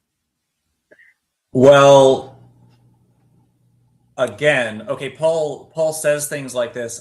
He talks about getting caught up into heaven in 2 Corinthians and things like that. Have I not seen the Lord? Again, that's very general and not like a specific. I was on the road to Damascus and Jesus Christ appeared to me, a bright light that blinded me, and then I went. It's just this very general, open to interpretation. Have I not seen Jesus our Lord? So yes, Paul claims to have seen Jesus, but in what context, at what time, is obviously not specified. So we're free to speculate. Does he know? You can't. What I'm trying to say is just from this verse. You can't explicitly say that he knows about he's talking about the Damascus Road experience. Could be any number of things he's talking about. Second of all, when it comes to 1 Corinthians, again, 1 Corinthians is, let me look at it real fast. Sorry, I'm just trying to, it's 16 chapters long. And what many people are saying about things like 1 Corinthians is that parts of it were written by Paul. So maybe the first chapter or two were written by Paul, and then the rest of it is being tacked on by later, Pauline people who are influenced by Paul, or people who just want to add their own insights to whatever they want people to believe. So again, 1 Corinthians is there's a epistle in the early church called Epistle of Clement, the Clementine Epistle to Corinth, or something like that, and it's like 50 chapters long. That may not be correct, but the point is, like, most scholars agree that, Clement didn't sit down and write 50 chapters. What's probably going on is he probably wrote a greeting and a couple chapters. And then over time, this thing was just being amended by various early Christians until it became this massive document with, dozens of chapters. And it looks like the same kind of thing is happening in the Pauline epistles, where Paul probably did write a short greeting and maybe a couple words of encouragement, kind of like what you find in Philemon. Like Philemon is a good example of what Paul's epistles probably originally looked like. But then they turn into these giant theological, monstrosities where there's chapter after chapter of Paul rambling about different topics about early Christian thought. And what in 1 Corinthians is a great example of this, where there's multiple endings, there's multiple exits, like goodbye, everybody, everyone do well, God bless you. And then the next chapter starts, which is really weird because, like, Paul just signed off and then he starts again. Well, what's going on is they're just tacking on chapter after chapter. So 1 Corinthians kind of fits this mold, and you have to ask if, maybe chapter 9 is one of those chapters that was added on. I'm just throwing that out there as a possibility. Or they're just taking his side of the exchange in a multiple letter exchange. That's what I would kind of say is, like, he sent this letter and then he responded, he got a letter back. And this is the second add-on part, is him responding to the letter he got back. But in terms of your argument that you're bringing, this would probably be your weakest point because it's super built on speculation, and it seems that it's just built on the presupposition that Paul is lying and he's a bad guy, and you have to post hoc reason it back from that conclusion. Where I would say that your strongest stuff in this debate would be the actual sentence for sentence comparisons between Jesus's words and Paul's words, like you guys started this out with, and almost in a way that Marcion did with his contrapoints, examining Jesus versus the Old Testament. Just do that type of thing. Maybe make a book about it, or an extended video where you're just like, Jesus said this, Paul said this, and then once you build up this case that these guys aren't preaching the same message, then you can use that as your formate or your foundation to start speculating why these other things I'd bring up, like, well, he met him on the road and he got his seal of approval and stuff like that. Yeah, I mean, so you're right that some of this is somewhat speculative, but the idea that this, a number of these epistles are forgeries, or that they've been heavily interpolated, is pretty much not a matter of opinion at this point. So we could ask, like, which parts are interpretations? That's a matter of speculation.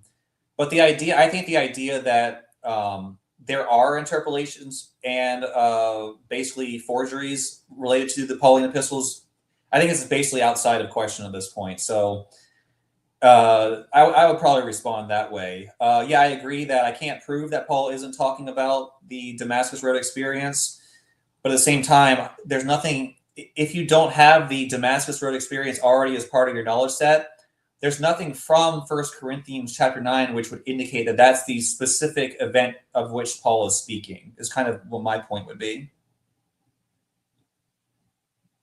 I'd also like to ask, and this is really to anybody, BS Lewis, if you have any insight into this as well, not just to Ace, but I'd be curious, Ace, what you think.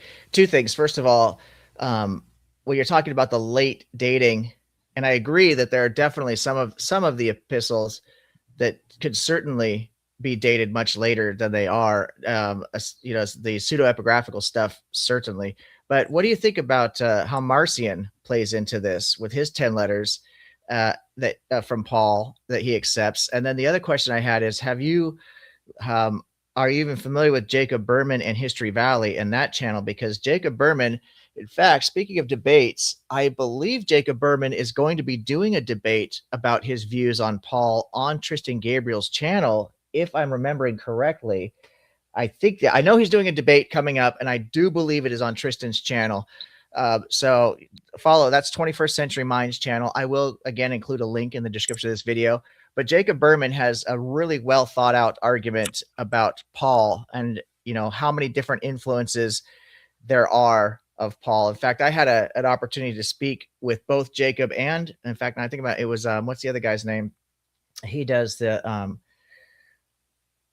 I can't remember. He's a really, really big name YouTuber, but he came on to Tristan Gabriel's channel, and I had a chance to meet both of them. And I asked Jacob, I said, Jacob, so have you figured out how many different Pauls there were? And you should have seen the sheepish grin that he got, because he's been doing this expose on Paul. And he said that it's not so much how many different Pauls there were, but how many different influences have been used to develop Paul's doctrine. So, Ace, what do you think about, the development of Paul, and then how do you think Marcion plays into that whole conversation as far as the dating goes? That is a really, really interesting conversation. And man, we could spend several hours just answering those questions. Marcion was clearly a very, very immense influence on early Christianity during the time which he flourished, which most scholars put in the middle of the 2nd century. So probably between the years 130 AD to, at the very latest, maybe 180 AD, Marcion was doing his thing. And what he basically did, you seem to be familiar with this, but for your audience who doesn't know as much, Marcion was someone who claimed to be an early Christian, and he's actually attributed with creating the first canon, or New Testament canon, which was basically a corrupted version of the Gospel of Luke and 10 epistles of Paul. And what's notable, I would say, first of all, is that the 10 do not include the pastorals I mentioned earlier. That's one of the main pieces of that, and scholars point to. Well, Marcion was a big fan of Paul, and he said that we should be following the Pauline epistles as the source of doctrine mostly. But he doesn't seem to know anything about the pastorals. Well, if Marcion existed in the 2nd century, that's a good reason to think that maybe the reason he doesn't know about them is because they haven't been written yet. Just something to think about. Nothing that's provable, but just a possibility. But as far as some scholars want to say, did Marcion write the Pauline epistles? My answer to that, again, it's hard to know anything for certain, but my opinion is that no. Marcion did not write the epistles, and he really did collect them. He might have amended them, and I think there's good reasons to think that there are good reasons, and scholars I've listened to on History Valley channel. Yes, I'm very familiar with that channel. I think it's very interesting. I've listened to a lot of episodes of History Valley, especially the ones that deal with the Pauline question. So I'm very familiar with that channel and kind of what gets discussed there. And where the heck was I going? Something about Paul writing. I lost my train of thought. Basically, Paul. Did Marcion write them? I think there's good reason to think that Marcion did not write the Pauline epistles, but he probably did amend them slightly. And he definitely did insert them into I think he had enough influence on the church that he kind of mixed things up to the point where Paul was, after him, seen as part of the Orthodox religion. And I'll end it there and let other people talk. Yeah, let me just really quickly. I just remembered I was having a moment of brain fog as well. It was Myth Vision, and Derek is the other person I was speaking to on Tristan's channel. But both of them seem like really nice young men, and they're doing big things on their channels. They're pretty big platforms. But Skeptic Philosophy has joined us. He's got his own channel for people who don't know. It's a pretty new channel, and he's growing it now. He's doing a good job with it. So I'll let Skeptic introduce himself here. But before you do, Skeptic, B.S. Lewis, did you have any comment on what I asked about Paul and Marcion, and then how many different influences or versions of Paul you think there might be? Yeah, Paul's a big mystery. And when it comes to the Marcion stuff, Marcion was brilliant in a sense that he was comparing what Jesus said to what the Old Testament says.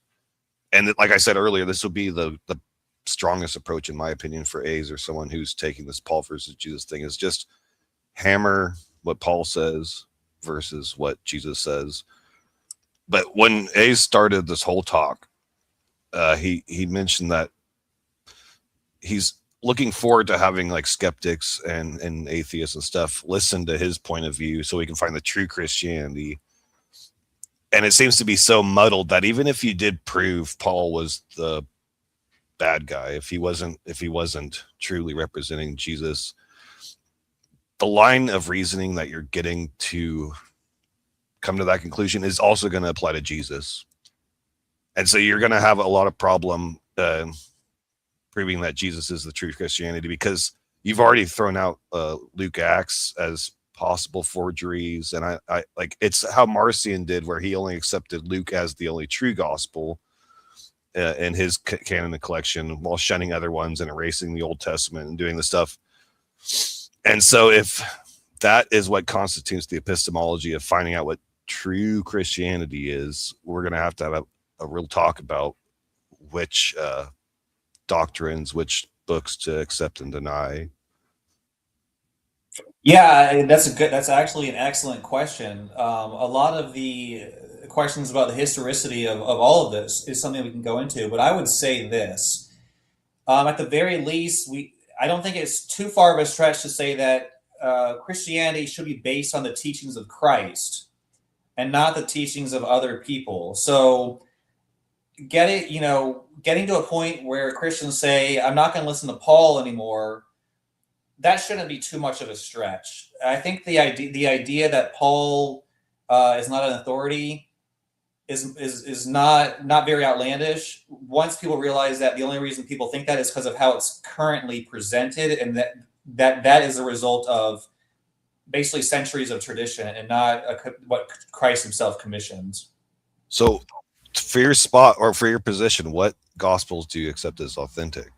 You already mentioned that John is problematic. Well, it's not that it's a gospel, it's just what information. So the information we have is contained in the gospels. So I believe that when you look at the earliest sources we have going back, there's actually a lot of information about Jesus and the traditions that are not in the gospels. So the gospels is one source of information, but there's documents like the Didache, the Shepherd of Hermas is supposedly very, very early. It really just comes down to what it would actually prompt a reassessment of what information about Jesus do we consider authoritative. I think the Synoptics would certainly be considered in that mix because we do see them being seen as authoritative quite early on.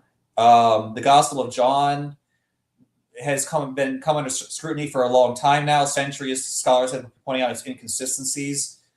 So that's a good question, but it's tragic that we're at a point where we don't know what to trust. But it's not. I think what skeptics want to do is throw everything out and say, well, there's none of this is true, and that's not correct. Just because people came along and corrupted Christianity doesn't mean we just throw everything out and give up. I think we should, to be respectful to Christ, we have to find out what the truth is, and I don't think it's too hard.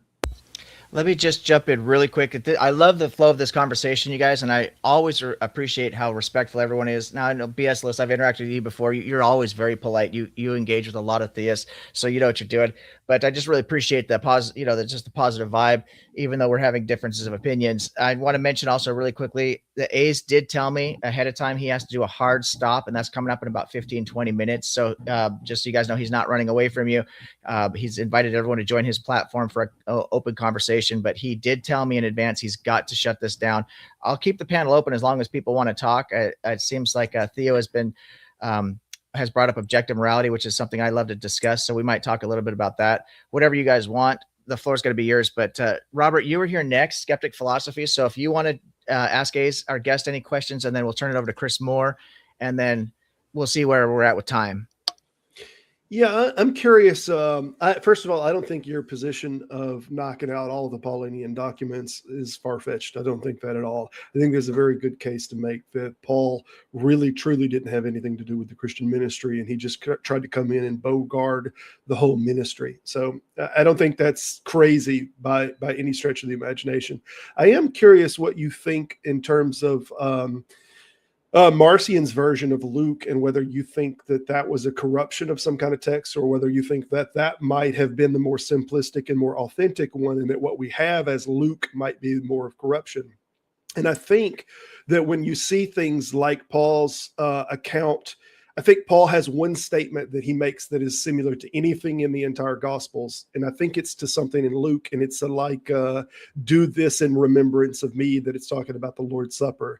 But if Paul was traveling in those circles and he saw this kind of event happening where they were doing this in remembrance of him and taking of the bread, maybe he saw it here, or maybe this just isn't in the older version of the Marcion document. And maybe it's just in the newer version that was post Paul.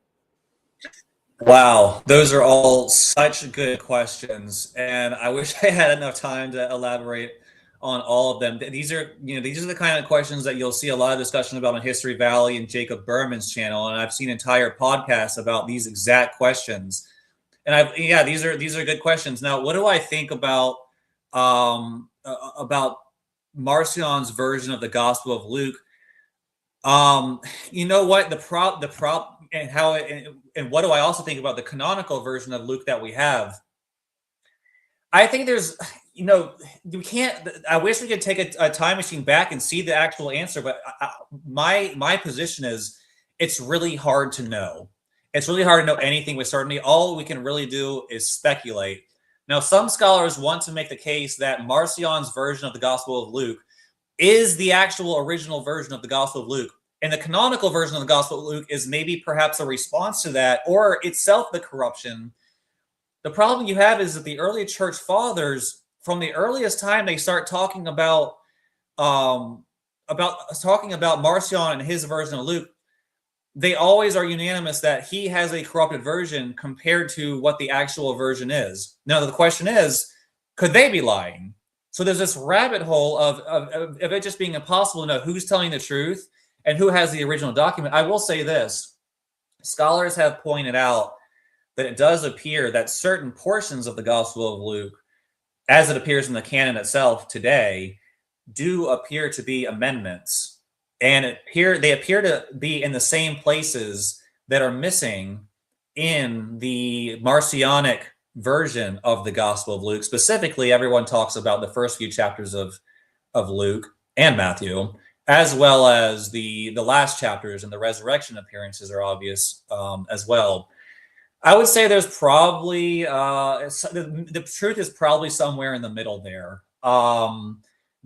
The canonical Gospel of Luke may have received some amendments, but I also do believe that it appears to me that Marcion did modify Luke to suit his own agenda significantly. So I do think that my own personal opinion is that Marcion did significantly corrupt the version of Luke and erase things that he didn't like to fit his own theology. As far as the single place, I'll try to end it here. The single place that Qual quotes the words of Jesus in the sacrament there, that's an excellent question. It could be that that is an interpolation that came later. I would probably put that as something that was added to the Pauline epistles later, after it had been established in the canonical Gospels. But I'll just have to end there just for time's sake. We are getting, time is running short. And I do, excuse me, I do have a couple quick questions that I'd like to ask Ace at the closing here, but I want to give Chris Moore a chance to speak as well. And just mention Joe, he popped back into the chat asking for a link. I'm assuming the link is working because people have been joining the panel, but I did repost the link. It's in the chat, Joe. I don't see you in the back room. Excuse me. So I don't know if you're having a connection issue or if you've decided to not join the panel after all, but it looks like the link is working. So if you need any further assistance, leave a comment and I'll try and follow that. Okay, brother Chris, if you want to ask our guest anything, his time is running out, so it's your turn to hit him up with your questions. Well, for me, it's not exactly a question. I'm just trying to basically, the problem with the theology of North America mostly is that, or what it is essentially, is that it's basically you basically skip the drama of what happened in Europe, and it's just basically that's why well, for the most part, I just say that essentially it's like you're like the whole of debating of is Paul Paul real or not, Luke, blah, and all that stuff. It just, for me, it's the fact that it doesn't account for actual European history of actually people just kind of brawling down the street and just basically killing each other just because of the you're not the flavor of Christianity that's in my tribe type of thing. Because if you look at the 30 Years' War, 100 Years' War, and hell, even the Crusades, there's a lot of segmented stuff. It's not like the history of Europe. It's not clean fed throughout. And I'm not talking about the major, thing about the Holy Roman Empire and all that stuff. I'm talking about cults, segmented heresies, like the three popes, stuff like that. And I'm just kind of for me, what I'm saying is that it's a shame that essentially within the within the influence of North American history, this context is actually removed from all of this, and as a result, you don't really get the you don't really think about those stuff of what it gets to get here, what it took us to get here, as in tolerance, as in the multicultural and multicultural and pluralistical society. So that's why you get the got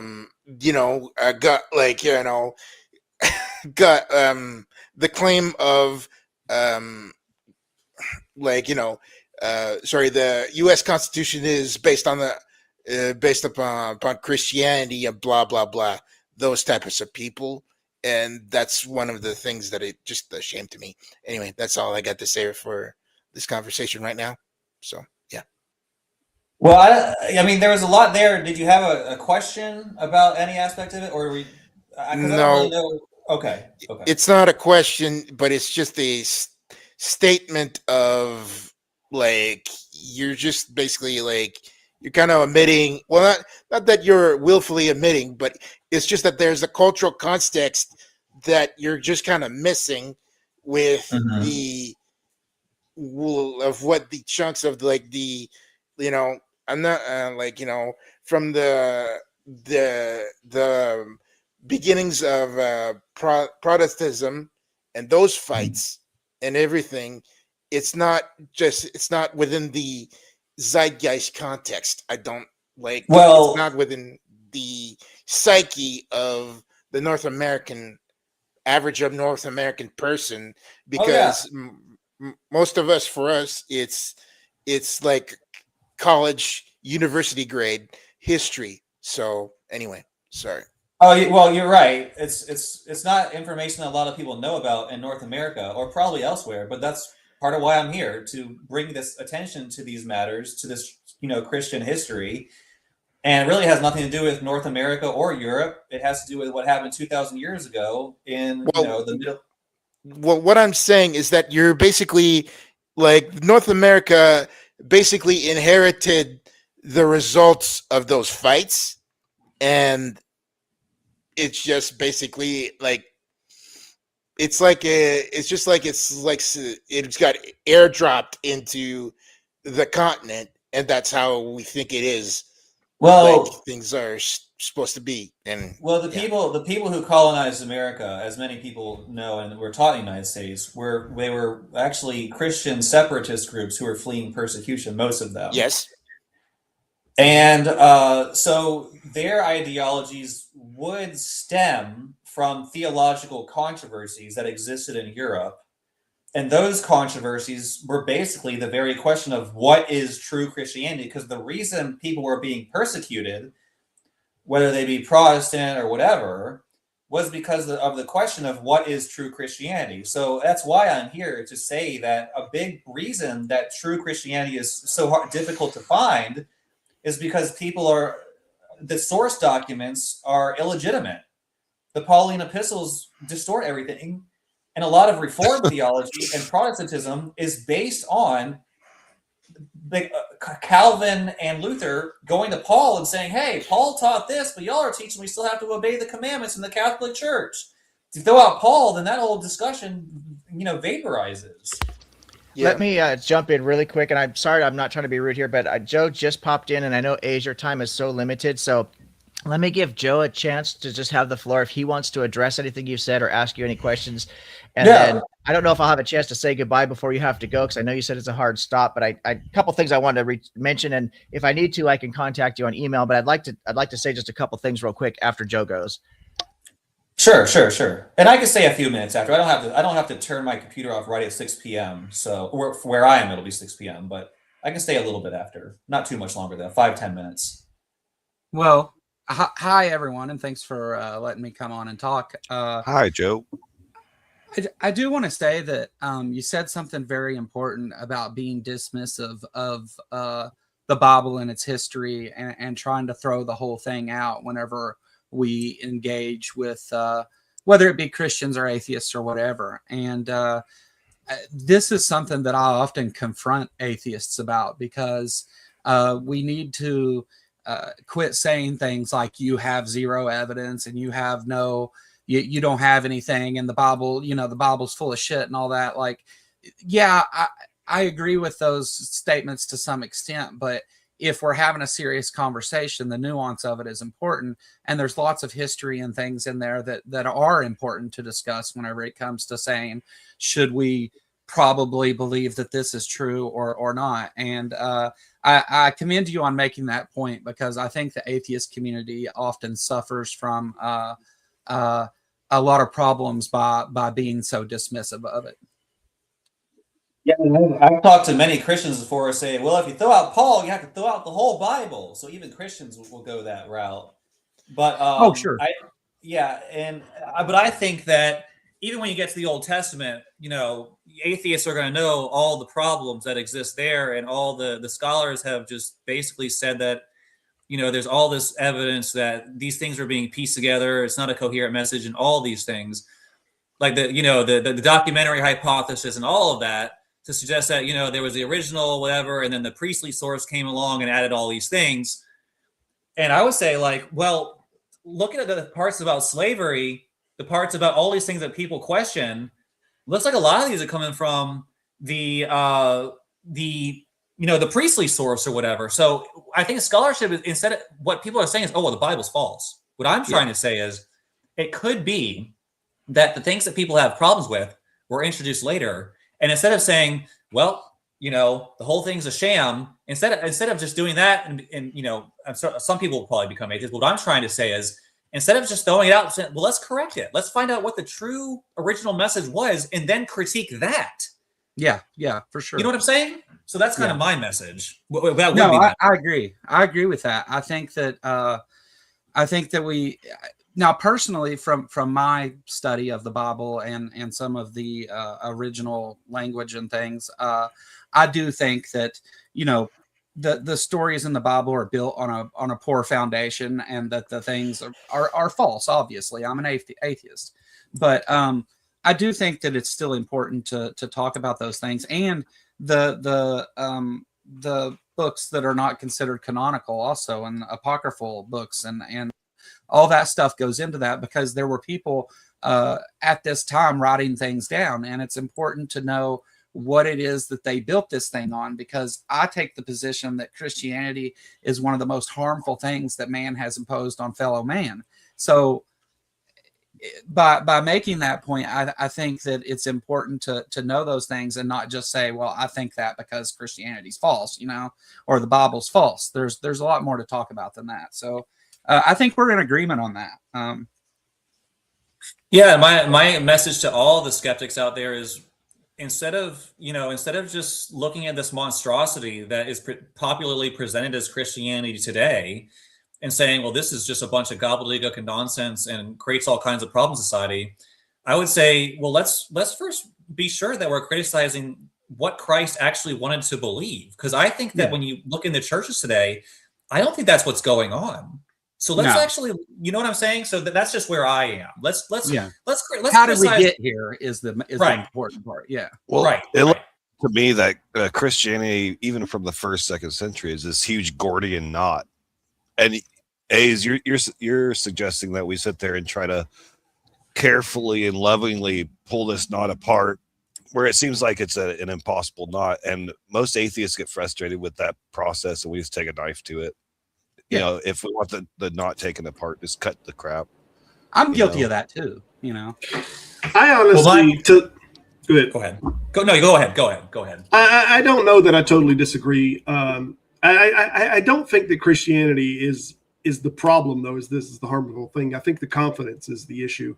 I think that that Christianity and many religions that are similar to it have this sense of confidency that they just assert things. Just, this is the case because this book says so. And I think that attitude is the most damaging thing. I don't know that it has anything to do specifically with Christianity, but we see it a lot in Christianity, and we just associate it. But I think it's the confidence, just that this just brutally is true.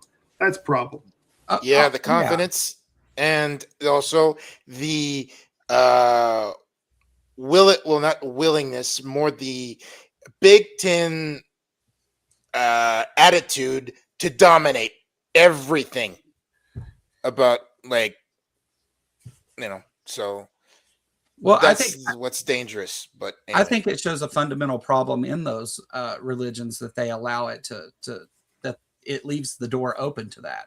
And honestly, whenever I said Christianity is one of the most harmful things, the way I usually make that statement is religion is the most harmful thing itself, because it's not the ideals within Christianity that are so harmful. It's the practice of it. It's the implementation by powerful people who used it to their advantage. Now, that doesn't necessarily mean that they were doing what most interpretations of the Bible and what Jesus says correctly, but I mean, it has fundamental problems that allows it to be used that way. Well, and Yeah. I don't have such a high view of Jesus that I think he ought to be followed in the first place. And I think No. that's the assumption that A's Same is thing. starting with. It's like, Jesus is really good. We should follow him. Paul kind of messed things up, but I don't think Jesus is that good that he ought to be I think followed. Jesus is an awful character in the Bible. I think he treats people awful, actually. Yeah, I think there's definitely a lot to unpack there, and I want to be respectful of A's time. As long as you want to stay, Yeah, A's, that's fine. But I'm going to give you. I want to make sure you have the final word as the guest. But I just want to just a couple of things.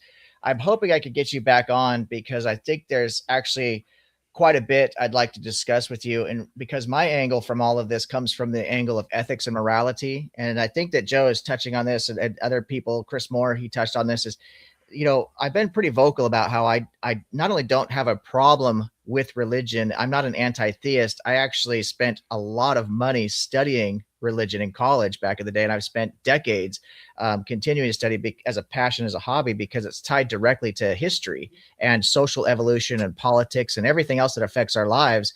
It gets kind of siphoned through the lens of religion. It's a massive influence on us, and so it's the behavior that I like to focus on is how are people implementing these beliefs?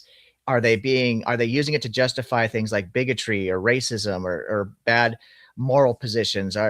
That's the stuff that I find to be really problematic. But if we separate the ethics out of it, right, and the behaviors out of it, and just look at the text and take the text for what it is at face value. One of my favorite books in the Bible is the Proverbs. And I think if you just read Proverbs, you could glean a lot from this kind of literature.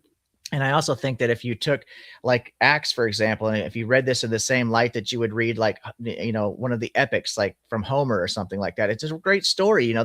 Paul sailing around in the high seas and he gets a shipwreck and all this stuff, there's just a lot of fun stuff in there if you take it at face value. But to turn it around and say that gay people shouldn't get married because it's against God's will or so, that's where I start to have a real problem with it. And I think that most of the people in this room would agree with me on that it's the implementation of the religious beliefs that become a problem. And it feeds into people's cognitive dissonance, just like strong political views do, or strong social views, or whatever it might be. Religion's not the only thing that does this. And I see a problem in the actual thought processes and cognitive abilities of people, that religion seems to feed that fire, and there could be problems with that. But that's my own 2 cents. I'm really glad Joe brought that up, though, because I think that a lot of the people in the skeptic community, when they step back from the situation, would be honest and say, you know what, yeah, they're sure, give to the poor, right? That's a great concept. You know what I mean? Don't think about doing bad things, because if you think about it, it leads to the action. These are great concepts, and I think most skeptics would agree with that. But there is a lot of trauma that comes from deconstruction, and people have spoken about that. There's been a lot of books written about it. So there tends to be a reaction of, oh, the whole thing is bad, we should just throw it all out. But I think if people step back from the situation long enough, they might be honest and say, yeah, there's a few good things I could pull out of the Bible. I just ignore the bad science, the bad history, and some of the bad ethics, but just take it at face value.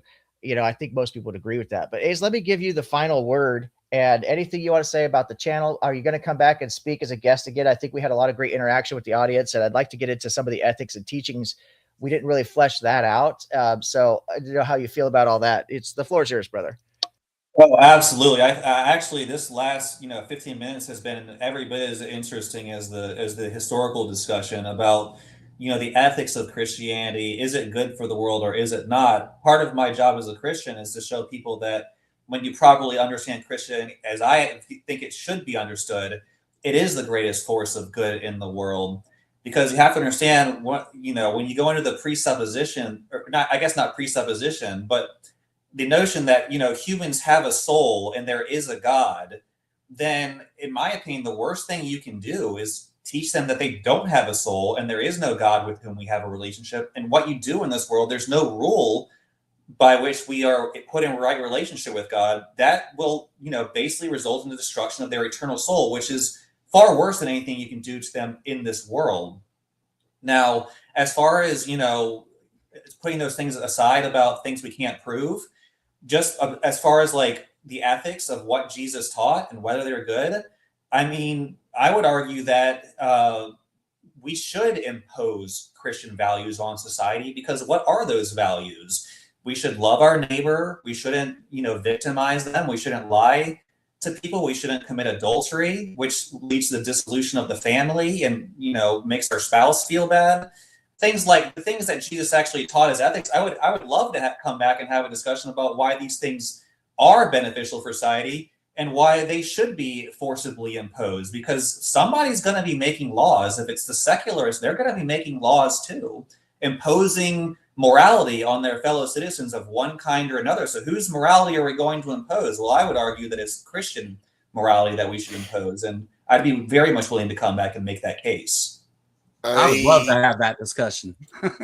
Yeah, I'd love to have you. I would say quickly that this is basically like a equivalent, equivocation Hey, he was fallacy. supposed to have the last word.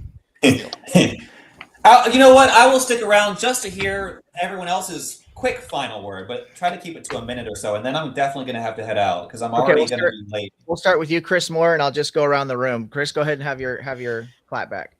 Yeah. Well, for me, I was sorry for his statement. I would say it's a like a equivalency fallacy, because you don't necessarily like, you're essentially just kind of co-opting the fact that we're like a cooperative species and all that, and you're just kind of tacking on that because religion, we take the credit.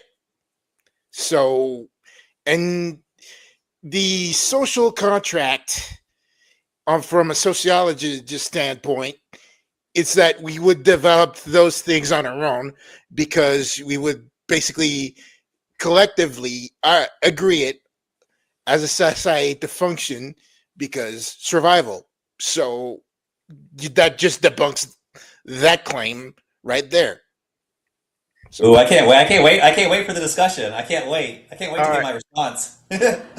Robert, do you want to have? You spoke up. Do you have final comments? I think when you look at things like the Ten Commandments, you see 6 of them that have anything to do with our behavior that is in interaction one with another. And I think this is the problem with using religious rules at all. When we make a rule, society, human beings make a rule, we make it because an action is an offense against another person. Whereas when religions make a rule, they make it because that action is an offense against a God, which is ridiculous to start with, as if that God needs to be protected against some action or inaction. It seems to me that this is the big difference between religious rules and non-religious rules. We are literally not making rules that are based on an offense against a character that we can't even prove exists. So when we make a rule, it is specifically and only a rule that is protecting other people against the outcomes of an action. This is fundamentally different. It's not a sin for me to kick B.S. Lewis and knock him down. That's not a sin because it's not an offense to God. It's an offense to Lewis. That's who it's an offense to. And this is the fundamental difference in the rules that we make. And it's why that rules that are made concerning the actions to other people's will always be superior than rules that are made in response to it's offending some character that we don't even know we're having interactions with. B.S. Lewis, since you're the one getting attacked here, kung fu fighting from Skeptic. Yeah. You want to have a final word? I'm an absurdist, so I don't think there is any actual best way to govern human beings. I think it's like flowing like water. But my appeal to you, A's, would be, I like your approach. I think that the Paul versus Jesus stuff does have something there. And if you would make a definitive scripted recorded video where you just hammer out all the contradictions between Paul and Jesus, I would pimp the shit out of that. I might do that then. I might do that. Just like we did earlier, I can do this. You just choose a couple of verses and some more and do something like that. That'll be awesome. Very well done. And I appreciate you guys being so polite. And Joe, did you want to have a final word for A's before he has to take off? Yeah, just real quick. I think, first of all, part of that was built on like a Pascal's wager argument, which is a whole conversation that we could have, and I would love to. But aside from that, when you talk about imposing these things on society because they're good moral or ethical ideas from the Bible, why do we need all the baggage that comes with that, first of all, when imposing that? And then, because we can do that without any religion. And second, I would say that your interpretation of those things is not the same as others' interpretation of those things. And how do we choose which one of those is best? What methodology do we use to reach that conclusion, and why? That would all be things that I would want to address in that conversation. All right. Well, I will answer very quickly. And I think that, again, all of the things that are being brought up are things we could discuss at length in a future conversation, which I'm very willing to do. But the bottom line is that it's not just that I believe in Christianity because I feel like it's good for society. There's an ontological truth to what's being spoken that may not be scientifically verifiable, but nevertheless is real, even if we can't verify it. So if there are moral truths and there is a God and God did reveal these things to Jesus, then it just is true that this is what's right. Just like God determined the speed of light, God is the creator of the universe. So God is ultimately the determiner of what is right and wrong. This is the Euthyphro dilemma that was already brought up. We can discuss that. So it's not up to a human opinion about what's good and right. We can come to our own opinions of thoughts about it, but if there is someone who can tell us what these moral truths are, then we should certainly listen to that person. And I think Jesus is at least one of the people who did that. As far as interpretation, people can interpret things however they want. We see people misinterpreting, non-religious texts all the time. What matters is what is the objective truth of the matter. And if someone has a different opinion, well, there's a thing in this world just called being wrong. So unfortunately, those people are going to have a problem because, their ideas are not corresponding to what corresponds to reality. I know I didn't speak that very well, but these are ideas I will elaborate on future. Those will have to be my final thoughts for now, but I would like to continue this conversation another time. I'll reach out to you. You've been an outstanding guest. It was a great presentation. You were concise. You didn't overtalk, and I think you were engaging. You handled the questions from everybody really well. I'll reach out to you, and we'll set up another one. I have an open date, I think, towards the end of February. So the dates are filling up. I'm surprised at how much attention this channel has actually been getting for how new it is. I'm really pleased with that, but that's based on the community support I've been getting. So I do have some open dates in February, and I'll reach out to you and figure out what your schedule is. Excellent. Looking forward to it. Let me know when that happens. Yeah. Oh, absolutely, Joe. I will for sure. All right. Ace, do you want to see yourself out? I've already said multiple final words, so I'm pretty much good at this point. I just have to leave and talk to y'all later. Always good to see you, brother. All right. Bye. Thank you. Bye. Yeah, I just want to really quick, and I'll turn the floor over to you guys as well to bring up any talking points, mention any projects upcoming you have. I do want to just touch on, I agree with what Chris Moore said. I think that the religion does kind of hijack secular humanist concepts that we see in evolution. As a moral realist myself, I think that there are objective standards of how we ought to behave with one another, and I think that it does drive human flourishing. There's a lot of skeptics, atheists, and agnostics that are more realists as I am that do use that as kind of one of their talking points, that this cooperation is paramount to our survival.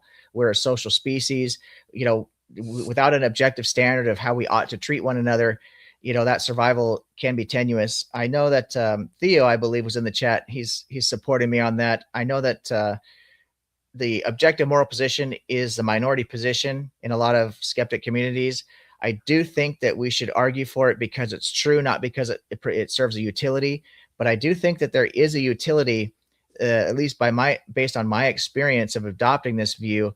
For one thing, one of the things that I try to do, and I know Joe has reached out to a lot of theists on his channel, and I know that B.S. Lewis interacts with a lot of theists. Missing Mod, you know, she's a Christian. She has a lot of atheists and Christians in her community, and I know B.S. Lewis is part of that. So I know that there are people here who are probably like-minded with me, that we want to really build bridges as opposed to build walls.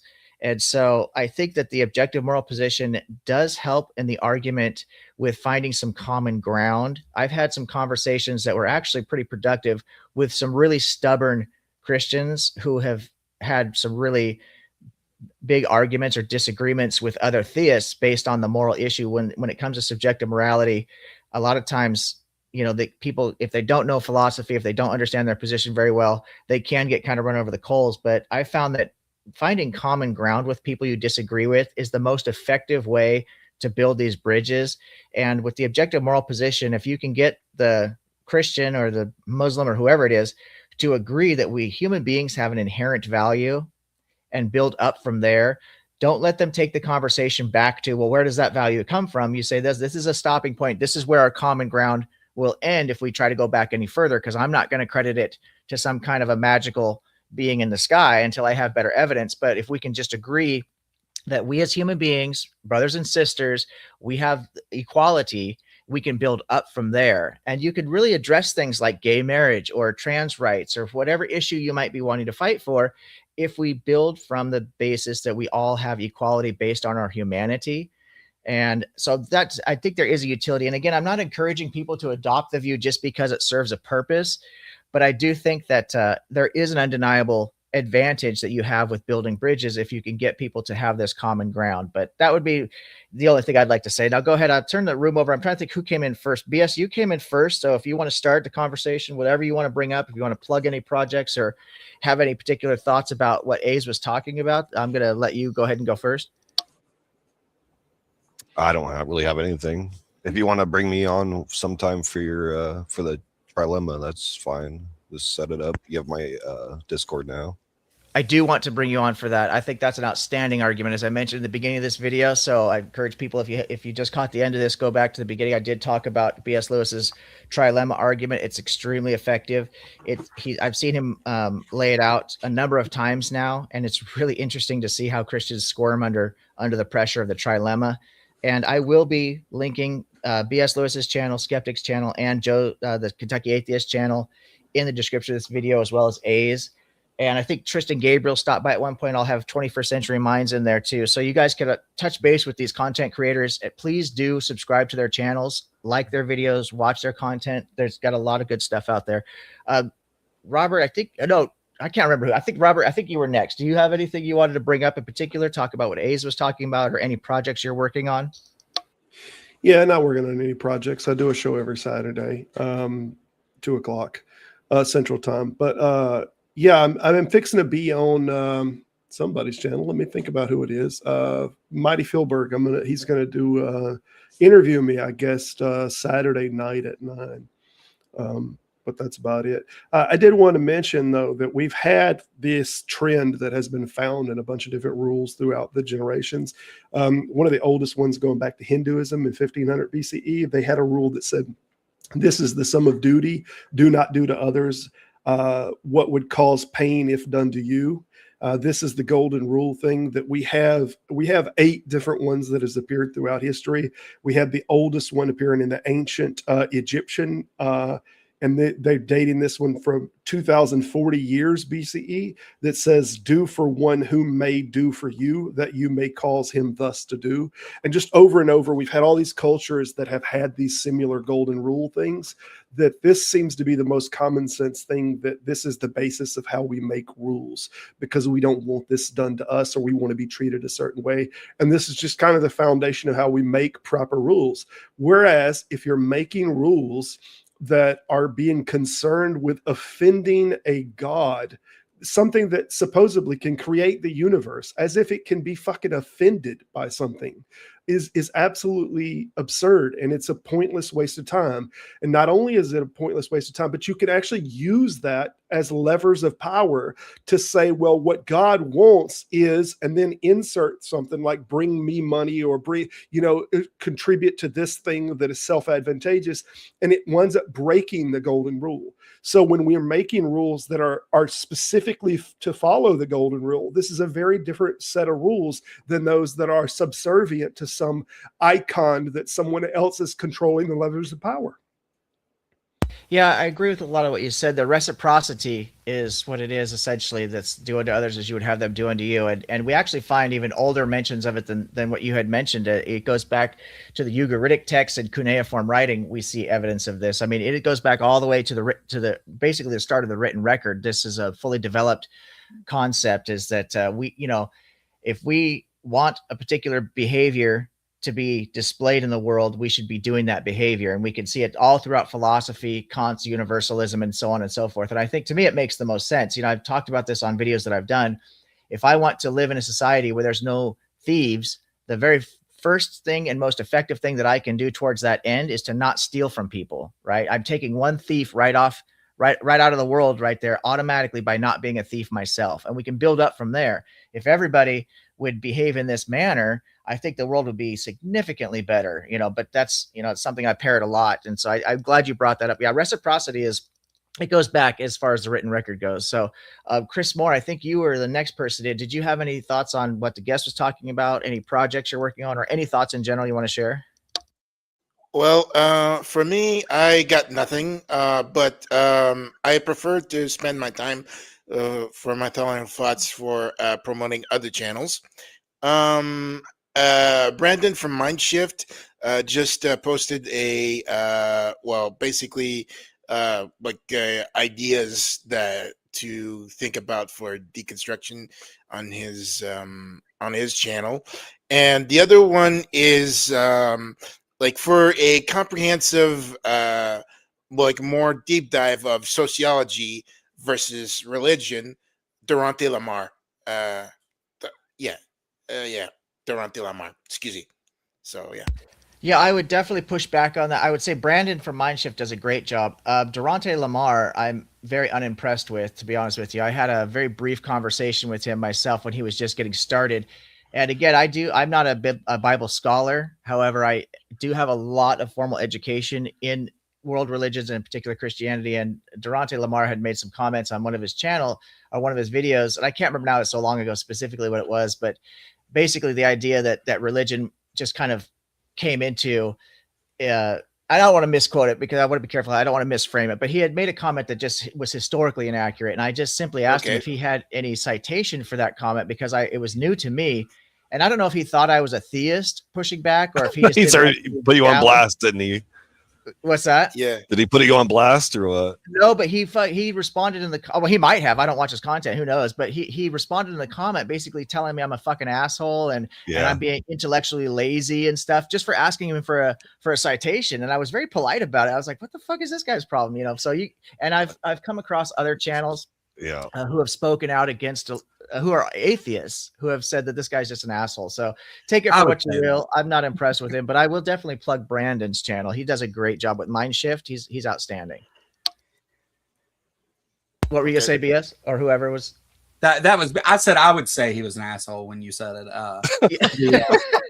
Well, Joe, the floor. I was going to turn the floor over to you next anyway. So why don't you go? You pick up where I left off there. So Durante, and this is going to lead into the other thing we're talking about with morality too. But Durante and some of the things that he says, his content and some of the community building he does are good things. But I think that's independent of Durante the person.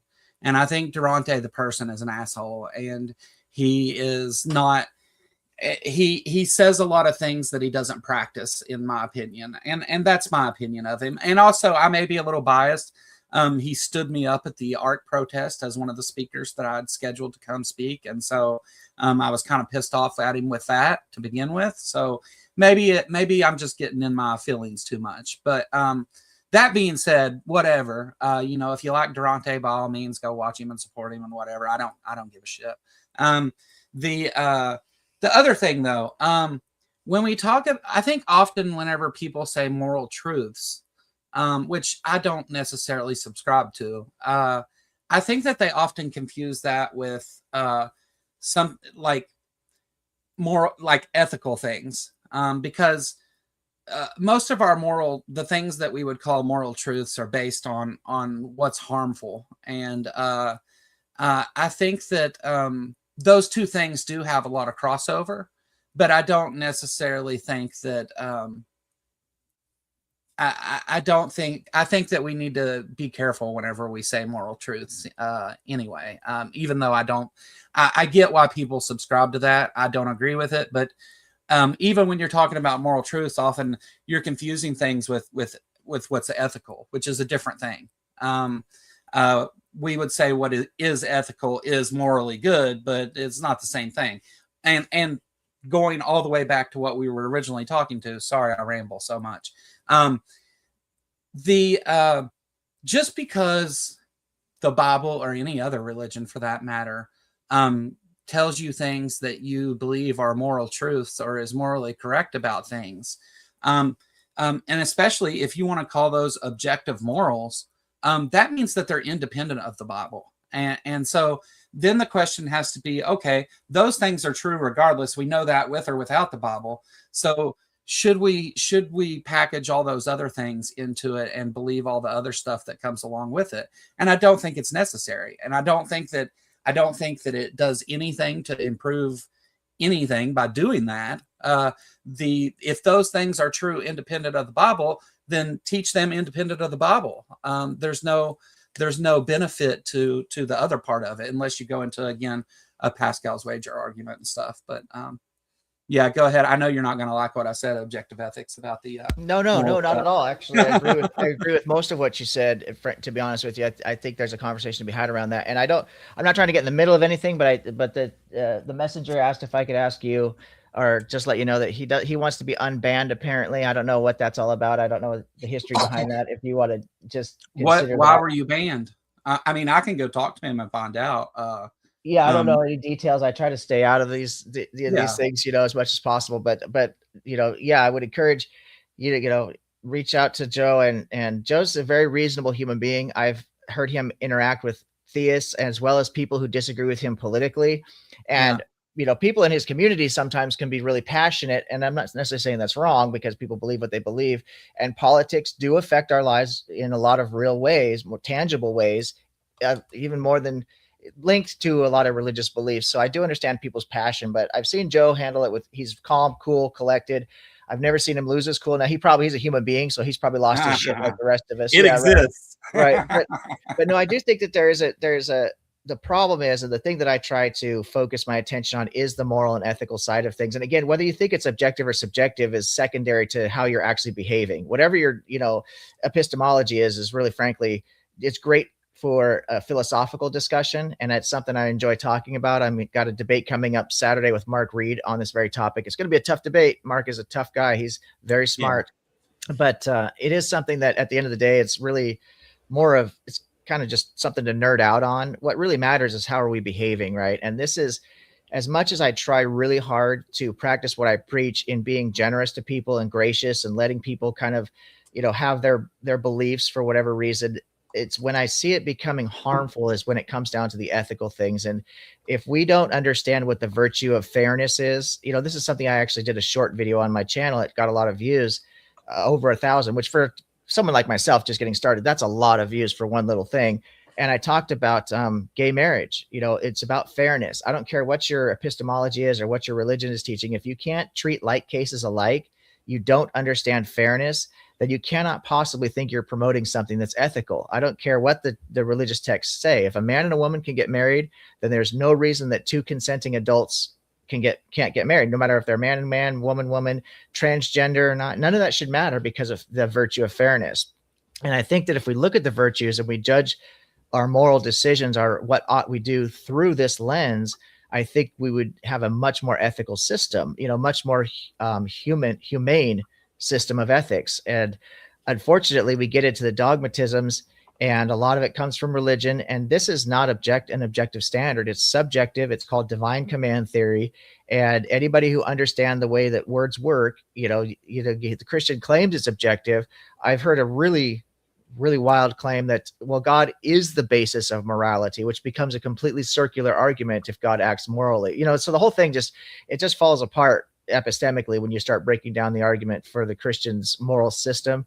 The atheist community, especially with the advent of the internet, has done a really good job, in my opinion, of pointing out a lot of the bad shit that's in the Bible, because there is a lot of ugly shit. God is whacking babies left and right in that book. It's insane. I don't think the devil kills one person in the Bible that I could think of. Now, I guess if you look at the story of Job, but that's with God's permission, right? I mean, the devil is God's really, permission. yeah, exactly. So I think really the biggest murderer, in the Bible is Yahweh, for God's sakes, so if I could pun that out there. So yeah, I do have a real problem with the ethics that are found in the Abrahamic faith. I have a huge problem with the misogyny, and again, I've had some women reach out to me and say that they don't have any problem being homemakers and stuff. And I think that's great. I've been very clear about this. If a woman chooses to be I think the term they're using now is a trad wife, like traditional wife, if she wants to be in the home getting pregnant and cooking dinner, then that's fine, because that's her decision.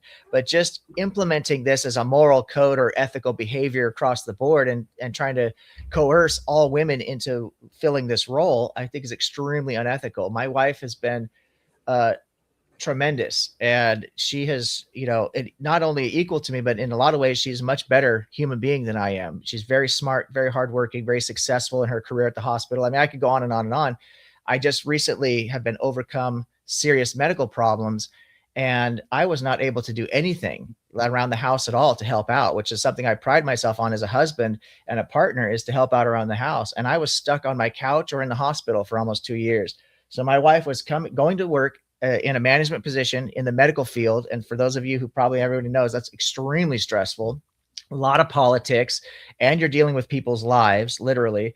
She's in management, and then she's coming home, doing all the cooking, all the cleaning. I mean, just everything. Without my wife, I'd probably be dead right now. So, women, I have every inclination that women are just as good as men, if not better. I think if it came down to men getting pregnant, we would have gone extinct a long time ago. I don't think men have it in them to carry babies around for 9 months, frankly. So there's a lot of things I could point to that, we need to be propping women up, not putting our foot on women and telling them that they have to be behind us or in the home or be quiet in church and all that. That shit's just fucked up, in my opinion. And it actually pisses me off when I even start talking about it. So sorry about the tangent I went on there. Anybody have any other thoughts or anything they want to share? That I'm just going to open up the floor to you guys. Yeah, I want Parker to come in here, man. Parker's given a lot of misnomers about atheist ran nations here, and I would love to talk to him on this. He mentioned North Korea, which I'm not sure I'd even call an atheist nation over here. I mean, they see Kim Jong-un and the Kim family as something of divine and infallible, that they cannot make a mistake. So if you're picking this as the basis for how an atheist nation would go, I can't even begin to explain how far off base you are. I do see that. Yeah, Parker, you're welcome to come in and join. Let me see if you've tried already. Oh, yeah, anybody who wants to join the panel, my time is open pretty much to as much time as you guys want or need. Okay. I do have a couple projects. I promised I'd help. Speaking of the wife and projects around the house, now that I'm healthy again, I do have something we're kind of getting into. We're remodeling the office, and hopefully I'll start streaming from there in the near future, because right now I just kind of hang out on the couch. But we have an office that we just don't use, and so we're trying to set that up. But otherwise, my schedule's open. So Parker, if you want to come on, nobody's going to attack you. These are, as you heard this conversation go, everybody here is very polite, and Joe might kick your ass, but everybody. I think he needs a link. He's banned. I'm going to come after these arguments, but I'm going to be civil. Let me get the link, just in case you do want to come on. You're welcome to express your views. I think that everybody has everybody draws a line of what they will tolerate and not, as far as behavior when it comes to discussing these topics. And you said that I'm generally very kind and willing to hear people on things, and I think that that's probably true. But there does exist a live stream of me just cussing the shit out of a theist for 30 minutes, which I apologize for and regret doing. He just angered me. It was Eric Lionheart.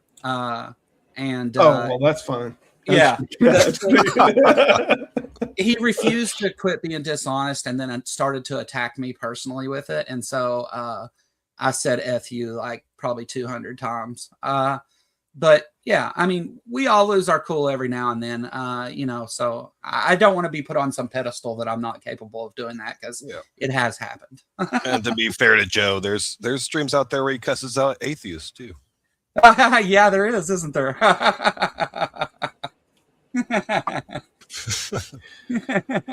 Hey, I'm fair to everybody. You want to get it, you can get it. I mean, it wasn't Feynman. I'm trying to think of the individual that made the phone. I don't think it was Feynman. That with or without religion, you can find good people doing good things and bad people doing bad things. Exactly. But you Einstein. can never find. Yeah, I don't think it was Einstein. Does that go back to No, him? but he gets every quote on the internet. Right. Yeah, you're right. But what was the rest of that? That you can't find someone, but to get good people to do bad things, that takes religion. Yeah. And then there's others like that. You can never have.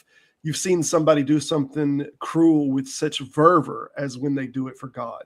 So I think that there's a permission inside of that when you have God on your side, that there's no barrier that you can't cross, because it's for God. You have God on your side. And this is when we even see this in the Nazis' belt buckles. We have this mit ram nus, this God with us.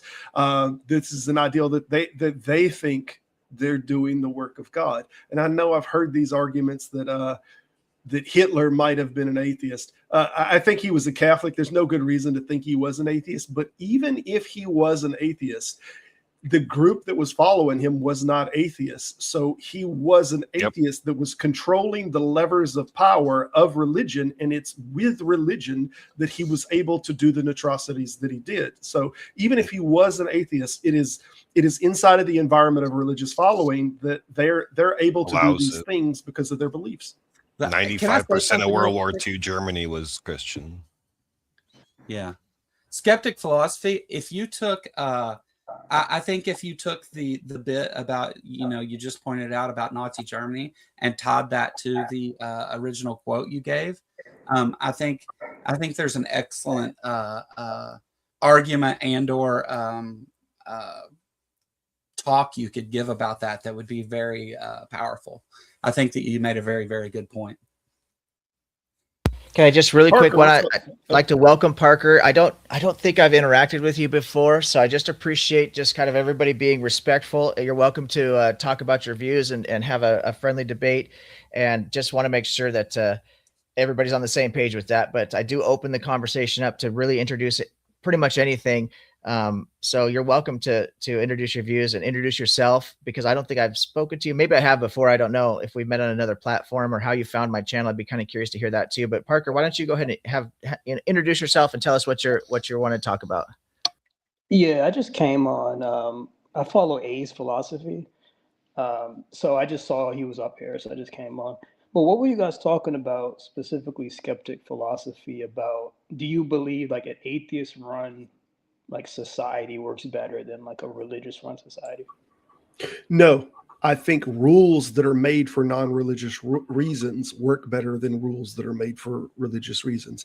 It has nothing to do with whether you're atheist or not atheist. The rules need to be made because it is an offense against another person, a human being, and it's damaging that person. When you make rules and say, well, the rule is don't do this because it offends X, some X character that we can't even prove exists, then that not only can it be a superfluous rule, but those rules can be manipulated and made rules that have nothing to do with benefiting human beings. Whereas if we're making rules, if the people in this room make rules, we can make rules so that we're not messing with one another or that we're not getting hurt. And it has nothing to do with saying, well, we don't want to offend the overlords that are YouTube or the overlords that are StreamYard or whatever.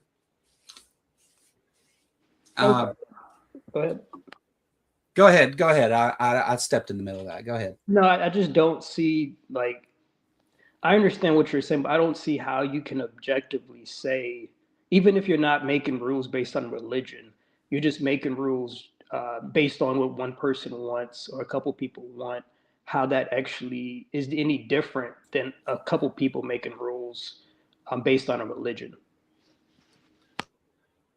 Well, sure. You can't get to that you have to sacrifice doves. You can't get to that you have to sacrifice pigs. You can't get to that men should be able to own women. You can't get to all of these things that you can own slaves.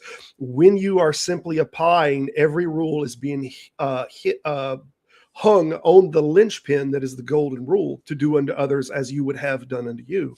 So if that's your foundation, that every rule is coming from that rule, then you can create rules that have everything to do with society.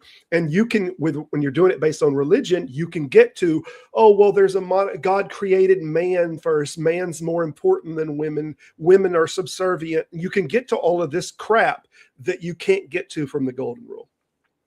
So I think America has the best political system, and I think it's based on God, the Constitution. Okay. Oh boy. I think the farther we get away from believing in God and the Constitution and capitalism, and go into more secular, where, like you just said, everyone's on the same playing field. Women can do all the jobs men can do, all this stuff. That's when society starts to fail. I think that can be demonstrated to be false. Beautiful. Can I ask you a question, Parker? Do you know what the sum of all the laws, the two sums of all the laws Jesus gives? You talking about love God, love your neighbor? Yeah, and the other one? Yeah, so love God, love your neighbor. Is there a prioritization amongst those two? Absolutely. I mean, I would say probably love God. Yeah. Do you think that those two ever come into conflict? It depends. It depends on the person, to be honest. It would depend on the situation, right? Like Abraham and the binding of Isaac, killing his son is not a good thing, but God told him to do it, so prioritizing God over his son. Okay, wait. No, see, I don't interpret the Bible like that. And the founding fathers didn't either. Like, they were more deists. Like, they believed in God rationally and reason. These stories in the Bible, they're allegories. We don't take them literally. Yeah, that's an allegory for morality. It's where the two sums of the laws contradict, and God rewards Abraham for choosing the right choice. No, there's no contradiction. If you're reading a contradiction, your interpretation. No one said it was a contradiction. No one even made that claim. Oh, I did. Because loving Isaac like he loved himself would mean that he would have to be putting himself to be sacrificed by Isaac. I don't think he'd want to do that. But if God says to do it, then that's where the contradiction, the moral contradiction, lies. Right, and that's the problem. If you're going to go to like the Bible, you have to understand your interpretation is going to be different from somebody. So if you're reading a contradiction in there, then that's your personal interpretation, but you can't say it's infallibly a contradiction. So can I ask my question about interpretation? Yeah, I guess it's a good segue. Oh no, go ahead. BS Lewis, I don't mean to. I'm rude like that. Go ahead and finish your thought. Yeah, you're so rude, Joe. We were probably going to say the same thing. Just go ahead. Well, so I think that you're right about the interpretation part, but then you recognize that there are other interpretations. Why is your interpretation correct and the other one wrong? And who decided that and how? So when the founding fathers read the Bible, or when the founding fathers say they built the country on God, these people are deists. Okay? They didn't say that. Nowhere. In fact, we have to the contrary, that it is written and signed by the entire Senate unanimously when they make the Treaty of Tripoli that said America was in no way founded as a Christian nation. And every single senator signed that document. You're putting words in my mouth. That's just your interpretation. I said the founding fathers are deists. I never said they were Christians. Okay. No. You said, and you'd be happy to record to go back and see it. You said when the founding fathers said they made the documents, that you were talking about them making it based off of theology. They didn't make it based off of the Bible or anything of the nature. We're having two different conversations here. Do you understand that you can believe in God without believing in the Bible? You can believe in God without being a Christian. You understand that, right? Sure. So when I say But the you- founding fathers believed in God, they were deists. I'm not saying they were Christians. I'm not saying they believed the Bible. I'm saying rationally, the Enlightenment era was deism. It's rational belief in God. It wasn't some Bible verse. It wasn't some Christianity. They're saying natural laws derive from the rational principle of a first mover, like Plato, like Where Aristotle. where do they say that? They say pull up the Constitution. Why is God necessary then if they're just going to interpret natural law? Because that's essentially what loving yourself like others is doing. But a first mover is rationally necessary. But that has nothing to do with morals or ethics. It depends. It depends what you're saying. Some people believe that that ethics is a universal, just like math is a universal, and these things must derive from a first mover, meaning they exist in the mind somewhere. That's just basic. Parker, can I I ask you to think that's a clarify? lengthy conversation to have. I mean, see, you're making there's a few different arguments going, or not arguments, but a few different important topics that need to be discussed individually about what you're claiming here. So, and I mean, if everybody's game for it, I'm fine to go through and have a conversation about each one of these. But I would start with a question though. Does if it's based on a belief in God without the doctrine and dogma, then why would that mean anything at all anyway? That does nothing. So you obviously have to then defer to doctrine. And on that, I would say, is there any action in the Bible that is not moral? Is there anything that the Bible taught that may have been moral at the time that doesn't apply today? Are there any occurrence of that at all in the Bible? No, not from my interpretation. There's Okay, nothing well, immoral in the Bible because that would be where we would need to start and have that discussion about where we disagree on what's morally acceptable as far as from whatever framework you base your morality on. If you're basing your morality on biblical framework and you want to say that it's an objective morality and that leads to this prime mover, then we have to say, well, again, if it's an objective morality, then it's independent of the Bible and God. It's none of those are required if it's objectively true. So then why should we believe these extra things that then you pose as true?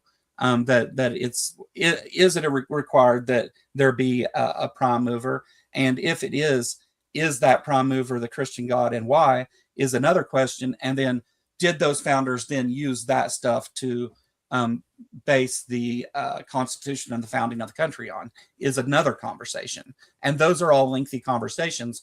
I would leave it up to you to where you want to start. I'd just like to, Parker, before you go really quick, brother, first of all, I want to commend you on being brave enough to come in and join a room full of skeptics, because I have been on the other side of this, where I've been the only skeptic in a room full of theists. And I'm not trying to make a dig here, but I will say, and you could go watch these videos unfold yourself. In fact, on AsPhilosophy, the guest who was here, happened on his channel a few times. And the atheists right now are being very polite and very respectful. They're attacking your ideas, claims, but they're certainly not being disrespectful to you personally. And it's been the exact opposite experience when I was the only skeptic in a room full of Christians. Oh my God, it was so disrespectful. The attacks, the personal attacks that were coming, the misrepresenting everything I said. It was really frustrating, actually. So I'm glad that everyone here is being so polite to set the example of how these conversations could go. And I know, Parker, it can feel like people are kind of ganging up on you because you do have the outside view, but I think you're doing a great job right now. And so I just had one question for you regarding, do you consider yourself a deist or a Christian? I mean, me personally, I'm a Christian, but I don't think being a Christian is necessary to believe in God. And just like somebody can believe we all have a creator and not necessarily be a Christian. So I don't know where you guys are coming from as skeptics. Are you skeptic of God at all? Or are you guys just skeptic of Christianity? I think Oh. everyone's going to have their own view on that. You know, I think the only agnostic here, so I actually don't think it's possible to know if there's this prime mover. I think that's outside of our capacity, just like we can't go, you know, beyond the Big Bang, for example. There are laws of physics breakdown. I just think there's some things that we just will never know. So I give it a 50-50, but I'll let each of you guys answer that question for Parker for yourselves. I'm Well, skeptical of both. Go ahead. Yeah, sorry. No. Go ahead, BS Lewis. You got more to say? So I think the whole switching between Christianity and general deism is a Mott and Bailey, because I don't think you're here to actually advocate for general deistic morality. My example would be to point to Muslim nations. They are deistic in nature, and most Christians think that they're running their nations all wrong. And so if I'm going to sit there and make claims like, oh, a deity is necessary for moral claims, then I look as the skeptic outward, saying that the Muslim nation and the Christian nation, or America, if we're saying that is a Christian nation, look completely different in their operations pragmatically. And so what it kind of points to with the overall begging the question is, if we can have two nations that are both having deistic morality with such widely varying results, what good is deistic morality? Well, why is it more functional than having just me and the panel members disagreeing about what is moral? Islam is not deistic. Do you know what deism means? It means you don't believe that God talks to prophets. So they're monotheistic. They believe God's actually. Yeah, Christianity is not deistic either, but you keep retreating to deistic religion. No, we're having three different conversations here. I'm saying the United States was founded on deism. It wasn't founded on Christianity. Okay, Islam is not deist. They're mono. They believe in prophets. Christianity also believes in prophets. Okay. Yes. So America and Islam are two different. Islam is. That's why a lot of Muslim countries are really like third world. But what does deism have to do with morality, Parker? What is deism? Deism has to do with morality because they believe that reason and rationale comes from the first mover. When they say people, let me read it for you. That we are endowed by our creator with certain unalienable rights. They're not talking about the creator being a Christian. They're talking about philosophically the first mover who initiated the Big Bang and whatever evolution of that stuff. That is the person that derives the rights from, or the morality from. But that applies to both Islamic and Christian nations too. No, okay. America, this is probably. Can I just make a statement and say that's not in the Constitution? That's in the Declaration of Independence. It's not in the Constitution. Right, it's in the Declaration of Independence, which is not a founding document. But still, so nonetheless, the point is that the first mover requirement that you're throwing onto for ethics is in all three of the groups that you're mentioning.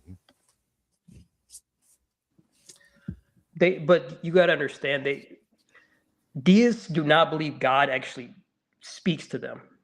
Okay, Christians and Muslims believe God is actually talking and saying, "Murder your son, do this, run over here." What's required to be a Christian? What are the requirements? It's going to depend on the denomination, to be honest. For you, well, no, I think it's laid out pretty clearly. I think it's to believe that God exists and sent His only Son to die for your sins, and that you repent for those things and accept Jesus as the Son of God to be a Christian. I think that Jesus lays that out pretty plainly, and I think later Paul reinforces that idea. So whenever you say that it's deistic, what you say that people aren't required to believe in Christianity to believe in God, but as soon as you start to define that God, because you can't make it this general deistic God and have a conversation, you're being too broad. So we need who is this God? Tell me about this God that everything's based on. And then you end up deferring to the Christian God. So you are speaking of Christianity. I'm not deferring to the Christian God. I don't know if you guys ever studied deism. In deism, God We is- understand what deism means. okay, so you know the deism God is not the Christian God. You It's know very that, right? generic and vague, and it It- could be a bunch of stuff as long as there's a It can first be mover. anything. And in fact, it could be Albert Einstein's position that there's just no personal God. You could have a God that is a prime mover, just the first cause, and then has nothing to do with humanity ever again. Doesn't that's give a care literally what they do. That's literally what deism is. Deism Okay. is not a personal God. He has no interactions with the world. He's just a So then first how mover. does that get you to morality? I don't It understand gets that you it to does. morality? The reason it gets you to morality is because a first mover implies the first mover had a mind to initiate this stuff. And if we have if we do, because we have No. a mind too, we have reason and rationale. First mover arguments don't require a mind. You could have a mindless first mover.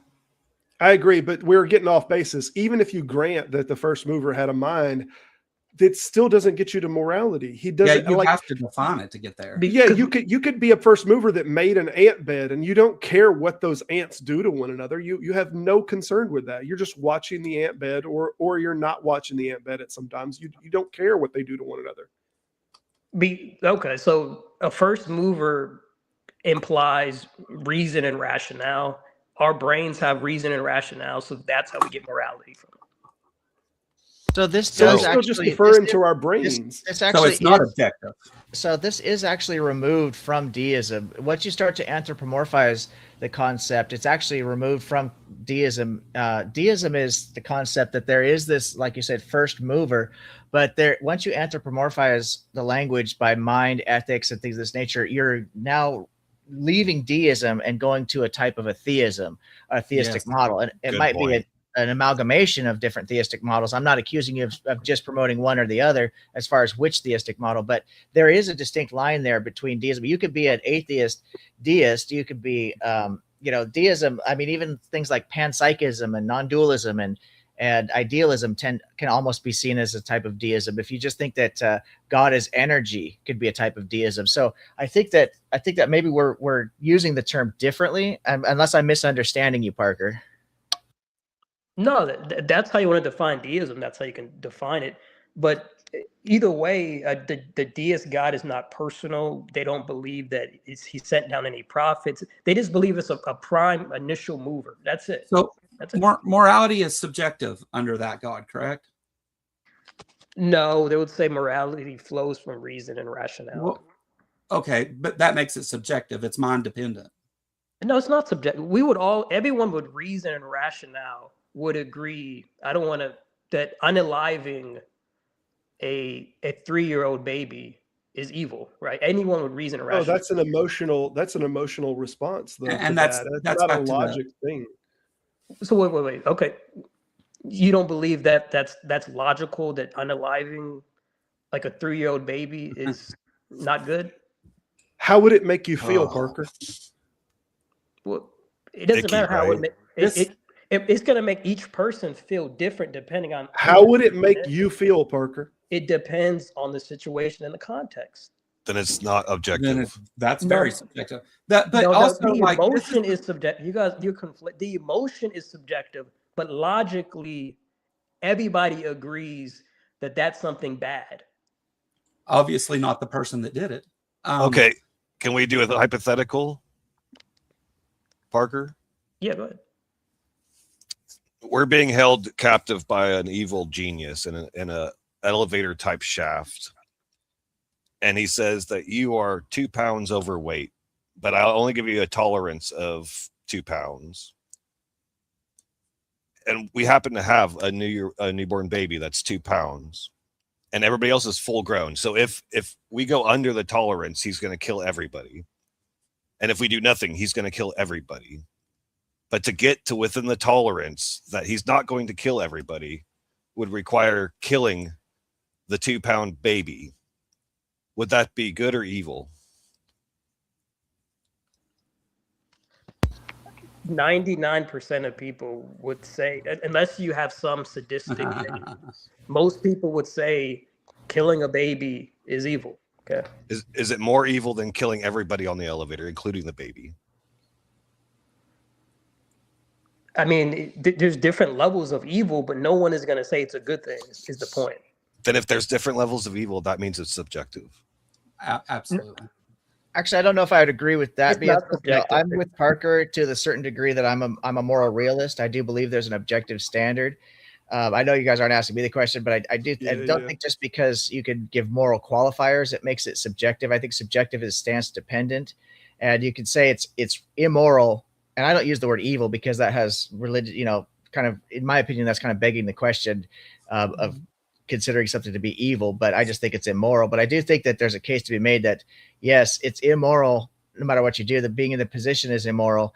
I mean, you have to really, this is a version of the trolley problem that you've come up with. Yeah, exactly. But I'd say the solution, that there is no solution that's going to come out to something being moral or less. It comes down to consequentialism at that point.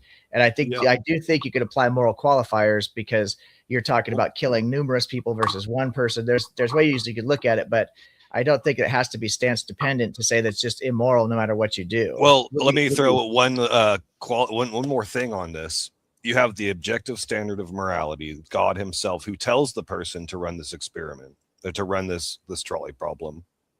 Now, is it good or evil?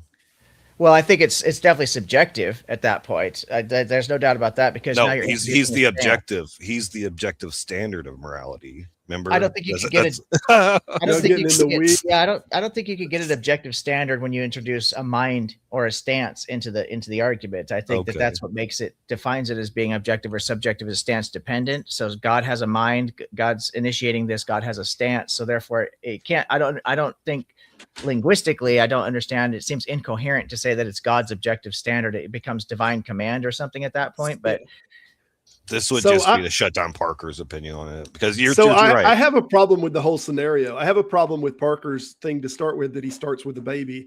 And I say that the reason that he starts with the baby is very specific, is because there's more emotional connection to a baby than there is to an adult. But if you're really going to take the position that all life is equally valid or it's equally wrong to kill life, there's no particular reason for you to pick a baby. Yet you did pick a baby. And I would say that the reason that you picked a baby is because there is a more emotional connection. And that seems to be bore out in the fact that you picked a baby. If it had nothing to do with emotional connection, you would have just said a person, but you didn't. So I think if you're going to argue that this life and this life is equally valid, then there's no particular reason to pick a baby. It's only because we have more of an emotional connection. And that's why I think this whole thing, your whole argument is based on emotion. It has nothing to do with logic. We don't have to pick a baby. Let's just pick someone that's 50 years old. Well, but you did pick a baby because it's for emotional reasons. I just randomly picked a baby. I have no emotional connection to it at all.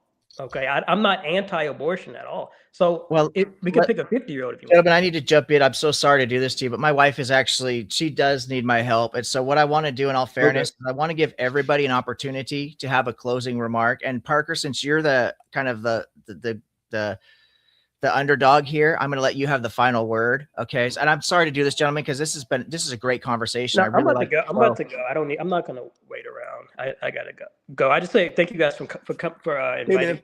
You too. Good talk, Parker. Yeah, it was good talk. I'm not sure I heard anywhere where atheist ethics are any better. It just seemed like it was subjective versus subjective. Nobody made that argument. So I mean, if you don't have, if secular ethics doesn't have any better solutions, then it's just atheist and secular is not the same thing. Then morals aren't objective, if that's true too, by the way. Okay. It's just because it would be independent of your religious belief. Okay. Let me just finish. All I heard was skepticism. And if you're going to be a skeptic, that's fine, but don't act like you guys have any solutions. So that's it. But it was nice talking to you guys. Nice to meet you, Parker. All right, that was his closing remark. And let's see, gentlemen, I'll let you guys sort out who wants to go next. B.S. Lewis, do you want to have a final statement? I think I've already made 3 final statements since I've been here. So I want a final statement, B.S. That's perfect. Yeah. Hey, just let me ask you one quick question before you go. Then is that guy in your picture? Is he smoking a joint or smoking a cigarette?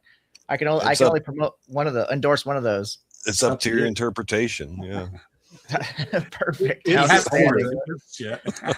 a cigarette because the cigarette pack is actually in the original scene, and that is from Kevin Spacey from forget the name of the damn. Well, I movie. would say Yeah, that it's marijuana definitely has medicinal properties. So stay away from the cigarettes, boys and girls. Okay.